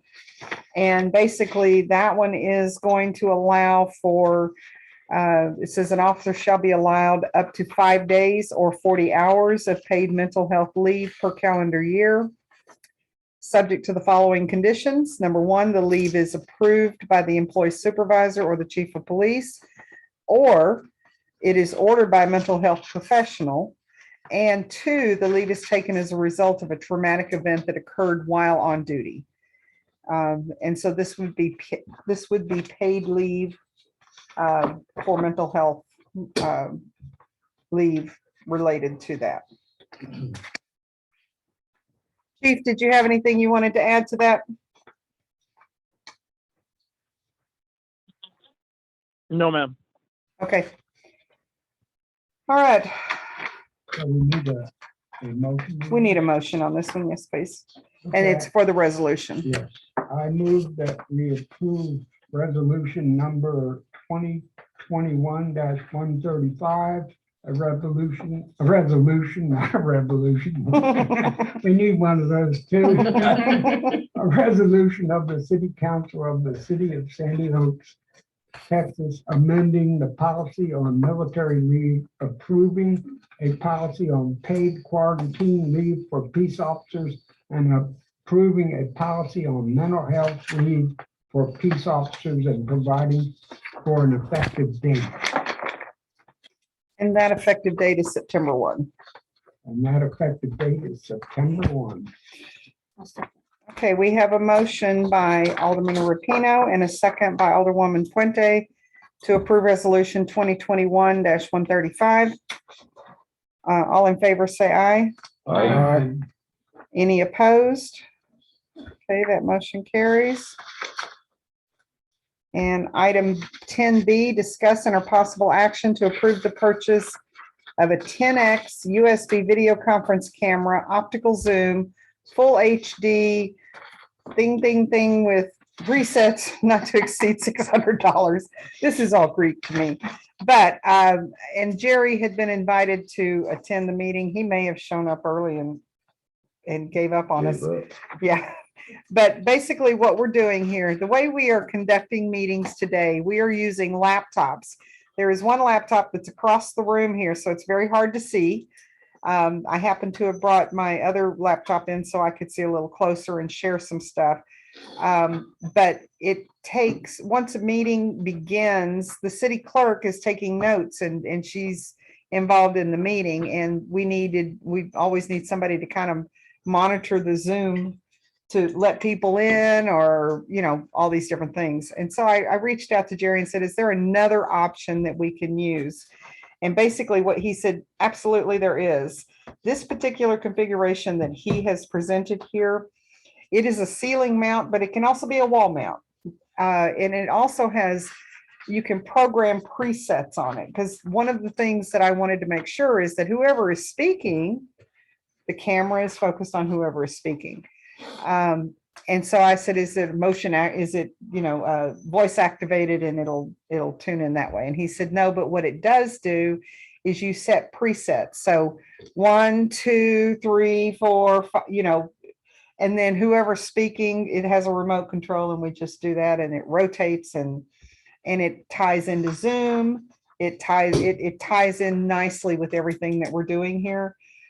Even when we come out of the restrictions that are currently in place related to COVID, I want to continue with the streaming. I think it's beneficial for everybody. In the past, I used to use my cell phone and Facebook Live, and then we would convert them, which you have to take it from one format to another, and it was very, very, very tedious. Zoom is much quicker. As soon as the meeting is over, it converts it into the proper format. It takes a fraction of the time. So I think this camera option would be very good for current sessions that we're holding, but also for future, for continuing to do live streaming. Okay. Does that include installation? Jerry does the installation. But is there a separate bill for that? or- No, Oh, okay. no, he's already on our staff. We pay him regardless. We keep him really busy though. I'd make a motion that we purchase the 10X USB video conference camera, optical zoom, full HD, 1080pz, PTZ with 9 presets, not to exceed $600. I'll second. Okay, so we have a motion by Alderman Crickmer and a second by Alderman Rapino to approve the purchase of the video conference camera as presented for cost not to exceed $600. All in favor, say aye. Aye. Any opposed? Okay, that motion carries. I will get with Jerry tomorrow and let him know. Okay, item C, discussing a possible action on road bond presentation. We did that. Item D, consider and or possible action on a retirement plan for city employees. So this is one thing that we need to be offering our city employees. And so I've asked our two gentlemen who work as investment officers to kind of run with this, and I will turn it over to them and let them share what they discovered. Okay, I guess, John, you want me to start? or- You go ahead. You're the senior man. Well, I've been talking with the people at TMRS for the last week or so. I can't always say that they have been responsive, but I have talked to them.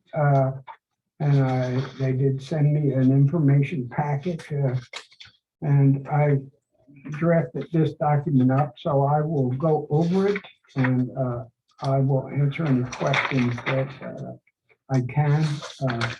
It is a bit complicated in some aspects. I will try to answer the questions. I was kind of disappointed. I called them up for a question I didn't quite understand.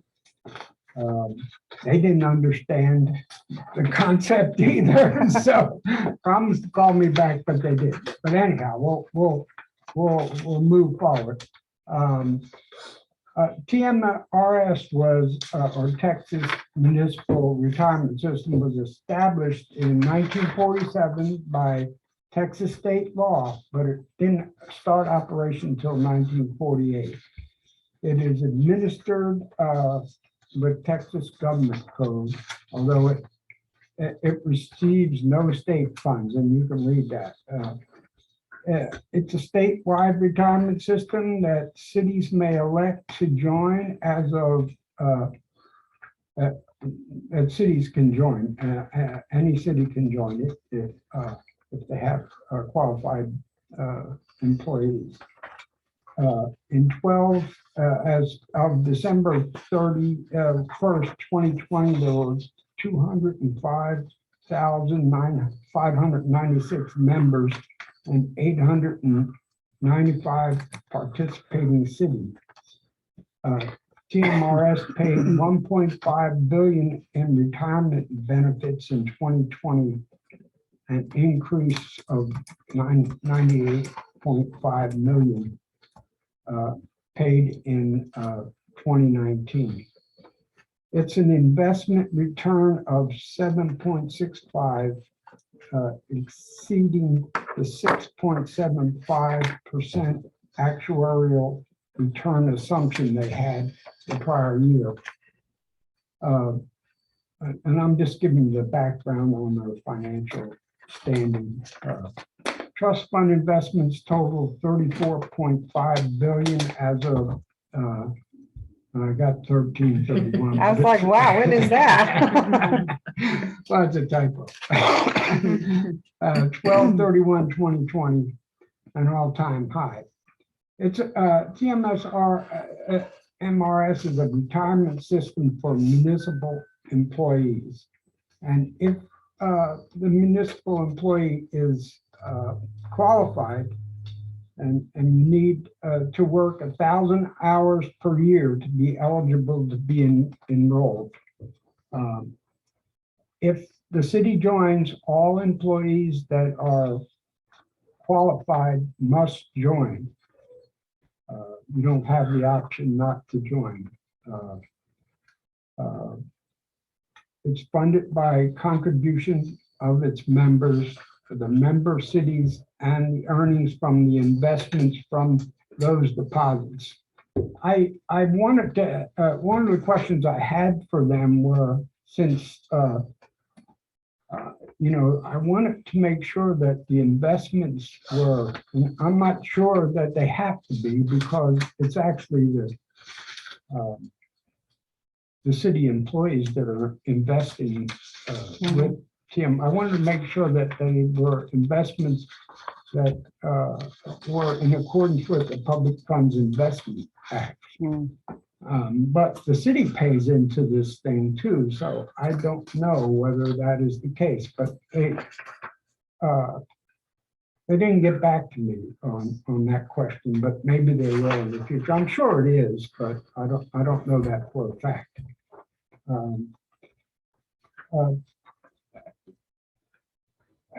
Each pay period, a percentage of the employee pay will be deducted before taxes and deposited into their account. The percentage deducted is, we determine if we go into this plan, how much that will be, either 5, 6, or 7%. It depends on what the city has adopted. Once deposited, the money is invested. And the employee does not have the option to borrow from that account. I have a question about that. Okay. Because we'll experience turnover, somebody that's in the plan leaves, do they get some of their money back? If they leave the plan, they will get a refund. And I'll get into that a little later. Okay, I just wondered. And it says money cannot be borrowed from the plan. The city matches the selection. Each city chooses to match an employee's deposits, and we can choose, the city can choose a 1-to-1, a 1.5 to 1, or 2 to 1. And what that means at retirement is that if a city goes 1 to 1 and say the employee has $100,000 in their account when they retire, then the city would kick in, or from the deposits the city made, they would kick in $100,000 to the $100,000 that A one-to-one match. Yeah, and if it, they would, if we selected 1.5, it would be. So for every dollar an employee contributes, the city would deposit $1.50. Yeah, well, we wouldn't, that isn't necessarily the case because on of, these. No, I'm just saying, yeah, that's what those numbers mean. right, Right. but that isn't necessarily what the city kicks in because there's a price. They will, I'll get to that. Okay, Okay. So if it was 2 to 1, it would, and they had 100,000, they would pay them 200,000. They would add 200,000 to their 100,000. Who adds that? So The city. The Yeah. city. Well, it would come out of what the city put into the account. it's an expense for the city. Mhm. Oh, got it. I'm with you. A retirement, at retirement, the city's contributions are combined with the employee's deposit and accrued interest and used to pay the retirement benefit. Vesting and retirement eligibility. Most city plans vest their employees in 5 years. Some use 10 years. In other words, when you're vested, that means once you're vested, you can. Take the money with you if you decide to leave. Yeah, once you're yours. vested, if you decide to leave, you can keep your money in TMRS and it will continue to Accrue interest. accrue interest if you leave the city's employment. And then at some time in the future, when you meet retirement age or you meet the retirement criteria, you can draw retirement. But if you're not adding to that. Does this ability, like say they get some situation where they're totally disabled, I'll get to that too. Okay, there's let me get to that before we. I don't I'm want sure to you jump can ahead. cash it Yeah, in if you were fully Yeah, disabled and couldn't work, okay. if you retired. Yeah, so you can get vested in 5 or 10 years, whatever the city plan is, and the city chooses that, we would choose that. Once an employee is invested, if an employee leaves TMRS covered employment, they can leave their deposits with TMRS. The deposit will continue to earn interest credits until withdrawn or retirement.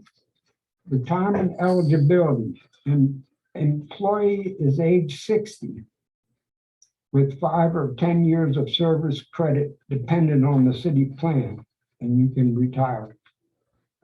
2, employee has 20 or 25 years of service with the city, depending on the city plan, whether the city has a 20-year retirement or a 25-year retirement. You can retire at any age. How's the city's rate determined? And here's what I was talking about, Mayor. It's not just the 1 or 1 Right. to 5. Each year, TMRS Consulting Actuarial conducts an actuarial valuation of the city's TMRS plan to determine the actuarial determined contribution, better call it ADEC, rate that is required to fund the plan. So it's not just the 1.5 or 2 to 1 type of that determines your rate. Whatever the act, and it's based on, the employee's age, Right. Their service. their beneficiary's age, because there are different, who they select as their beneficiary.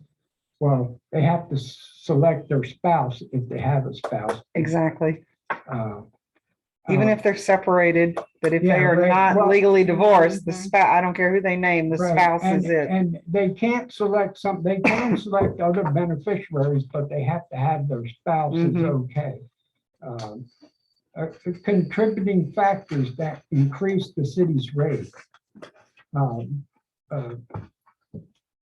Updated service credit. Now, what updated service credit is, if the city decides that they want to give their employees the benefit that if they worked for another city or if they had military service, if they wanted to give them retirement credit for that time they spent in other government service organizations, they can do that. And then that would count towards retirement service now.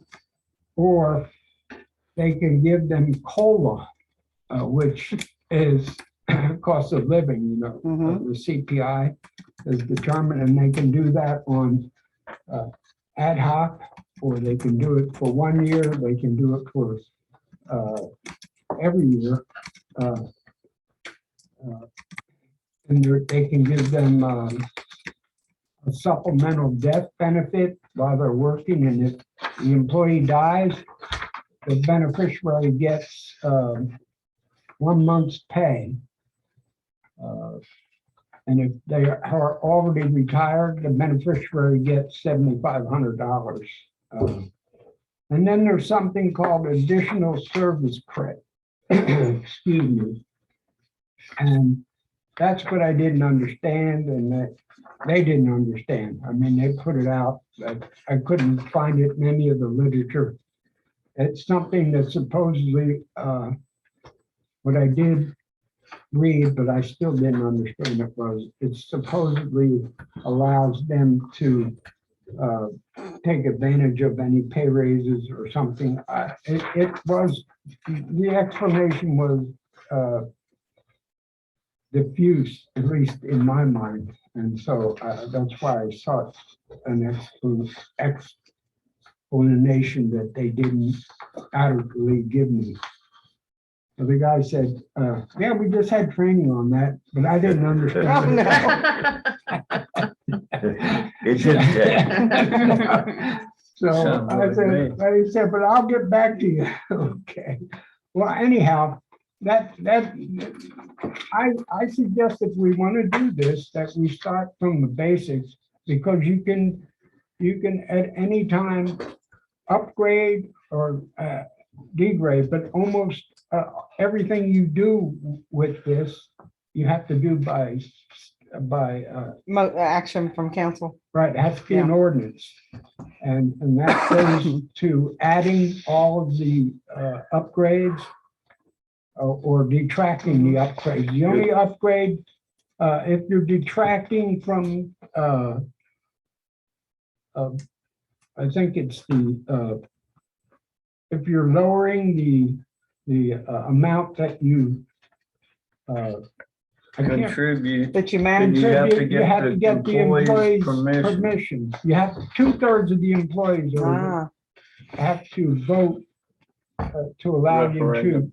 So quick question for you on this. One thing it says on here is all eligible employees must join. Exactly. Is there a minimum contribution that an employee would have to do? 5%.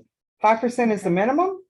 Yeah, that's the minimum that you can. And do. we decide, they don't decide. If we say we're gonna do it, the council agrees through an ordinance to adopt it.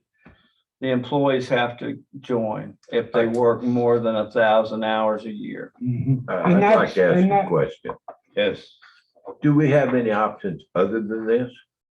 Well, you can always, we can search around for a 403C. 40 something. 403C. 403A. I think it's 403A. But here's the deal. This particular plan, Yep. if I'm not mistaken, this is specific, it's portable for Municipal employees. municipal employees. It is It's portable if they go to another city that has this Right. program. yeah, but It's I'm portable only if that city gives them permission to Okay. take it. That's what I was saying. If I'm an American. really I have a real No issue idea. with telling somebody that They you have have to to do join. you something. have to Yeah. join this. Okay. And quite honestly, it might make hiring people hard to do. If we're gonna dictate that they have to That participate. If we dictate that they. Well, and that's have why to I was do this. asking about the amount, because even Yeah. at my job, you can do half a 2%, percent, yeah. 1%, Yeah. you know, whatever. Not only Yeah. that, But it's not Okay, to mandated. answer your question, I contacted Fisher Investments, which is fairly well-known Mhm. investment. Yeah. They said they don't do it. Yeah, for they municipal. said Right. they were going to They start said doing they're it. thinking about it Yeah. maybe in the future. And, there's all kinds of brokerage firms Well, and banks that, I think we should do further research on this because we have young employees, by and large, are looking to pay the rent and feed the children. And as they go into middle age, retirement starts to become more important in their mind. I'm sorry, if you offered me a job and this is your retirement plan, I would go on down the road and find something else. Well, and so there's two things I have to say about that. One is, Ms. Ortiz, do you know, are we obligated, are we mandated in any fashion to provide the TMRS? No, No, not TMRS specifically. I know a lot of both of the cities are, or that I know of do have TMRS. And that's the one I hear of the most. But there are other types of retirement. But do we have to offer a retirement plan at all? No. No. Okay, so question number two is, maybe we should poll our employees to find out if they want that. And the only reason that I brought this up is because everywhere I've ever worked, we had some type of a retirement plan. And I knew that this was geared for municipalities. But I also know of two candidates who specifically asked if we offered a retirement well, plan. can we ask law enforcement, which would obviously be previous city employees, if they have any experience with it and what their If opinion any is? of them were on, we could certainly ask them that. That's what I would suggest we do. Wait a minute, Well, wait a no, to minute. speak to what Charles said about young employees. No, This is absolutely. obviously this is one way, this is a savings plan, because Sure. even if you don't stick around with the city, if you leave, you get that money back with interest, because it is a law in the state of Texas that you have to get 5% interest on the money you put They're in. paying a pretty good rate. And where the hell are you It's gonna safe. get that now? Exactly. Well, I see your point, Yeah. but I also, I also understand what Charles said. I don't want to be forced to do anything. Exactly. here's the Yeah. point. My T row price is currently returning about 8.5%. Well, yeah, That's good. but you're an older, experienced investor. I mean, Well, but the part of the issue is the employer typically does the match. I don't know what the law says about us matching a program that's not approved by the Texas Government Code. Is that possible? it is I'd like to see a little more administrated research by on the this before Texas we make Government any- Code. No, I totally agree. Well, Mr. Rapino, he's absolutely right. But we're thinking at 60 plus, okay? And the employees are well below that, and the ones we're gonna get in the 20s range are gonna be totally, same thing I thought when I was 25, okay? And I wouldn't have said no. Don't want to personally. save anything, right? I didn't go to a job based on its retirement when I was 25. Okay, Right.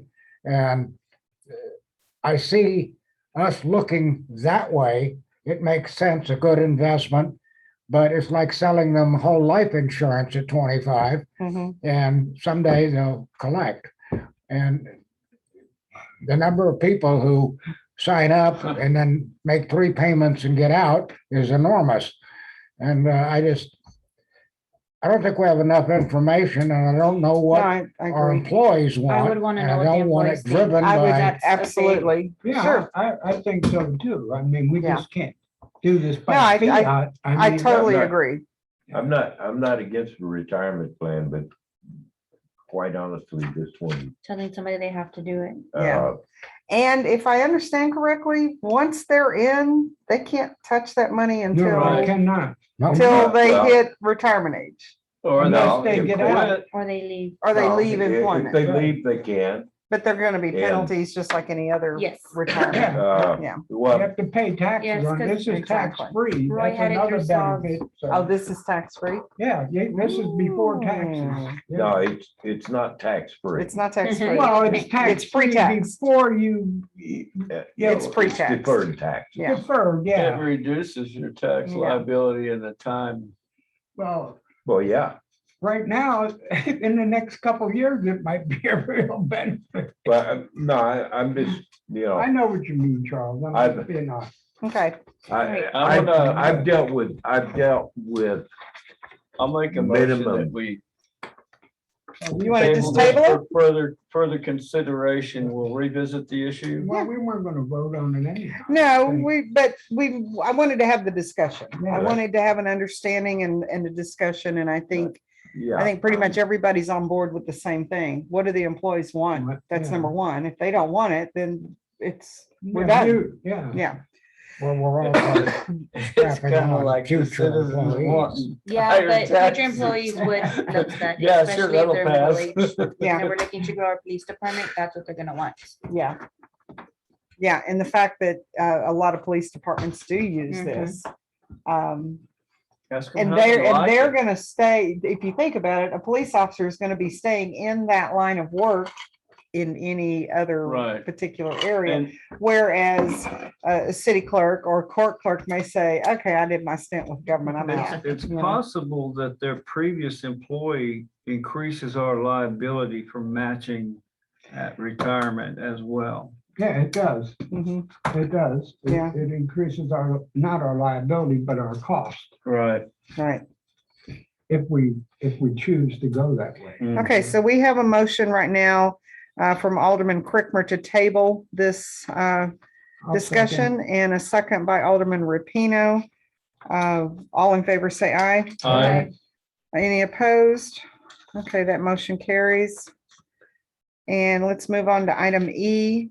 Consider and/or possible action on proposal for power pole for electric feed to the entrance at the municipal complex.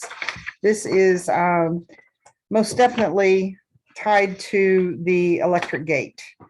We got to have power source there. And so, Mr. We actually have to have. power Charles is Before the we one can, that's before we can get the gate in. Exactly. correct. Okay.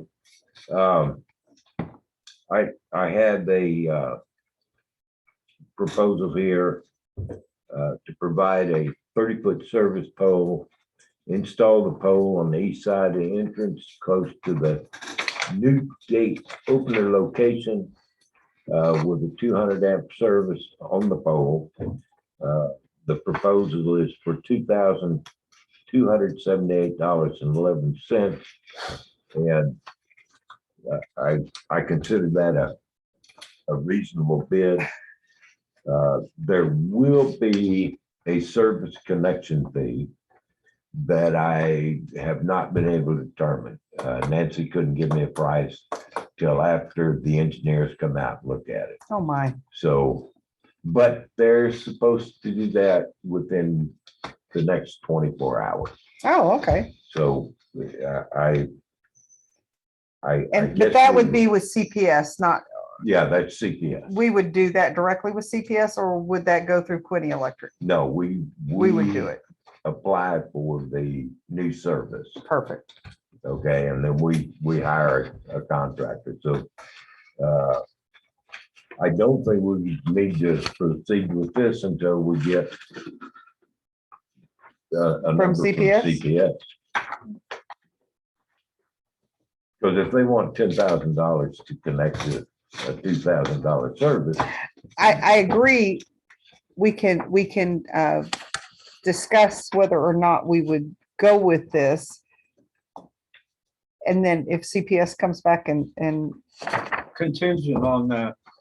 exactly contingent, well, but even if it's approved, it's not required that we move forward with it. But having it approved gives us the option, should the CPS connection fee. Well, I cannot imagine I would recommend Quinny. They've worked for us before. Exactly. They've done a great job for us, Mhm. and this is a reasonable price. I agree. Uh, I was surprised that the price was relatively inexpensive considering. Well, and John and I had the discussion at the gate, and I told him it's gonna be right at $2,000, so Pretty close. I was 10% off. Well, I recommend that we approve the Quinny Electric bid contingent upon the CPS service connection price. If that's too high, we'll need to back up and take another look at it. I'll second Make a that. motion. That is Okay. a motion. I'll second it. No, you're too late. He's No, okay. ahead of you. Okay, Not to exceed or the exact amount? This They've is given an us- exact bid, so Yeah. Okay. let's go with this bid. okay, so we have a motion by Mayor Pro Tem Fillinger and a second by Alderman Crickmer to approve the proposal for the power pole for the electric feed to the entrance of the municipal complex contingent upon CPS connection price. All in favor, say aye. Aye. Aye. Any opposed? Okay, this motion carries. All right, item F. Consider under possible action, considering a proposal for electric gate for municipal complex. I'm gonna pull this item for now because we have other things that need to happen before we even get to that. Yep. And I am waiting on a response on another bid. I'd like to have some good comparisons on that. Okay, with that said, it is 9:23 and we are now adjourned. I'll say aye. Push stop, yes. Thank you, everyone, for joining us. Have a good evening. I would do that. I need, Charlotte, can you go stop recording over there? I don't have that option here.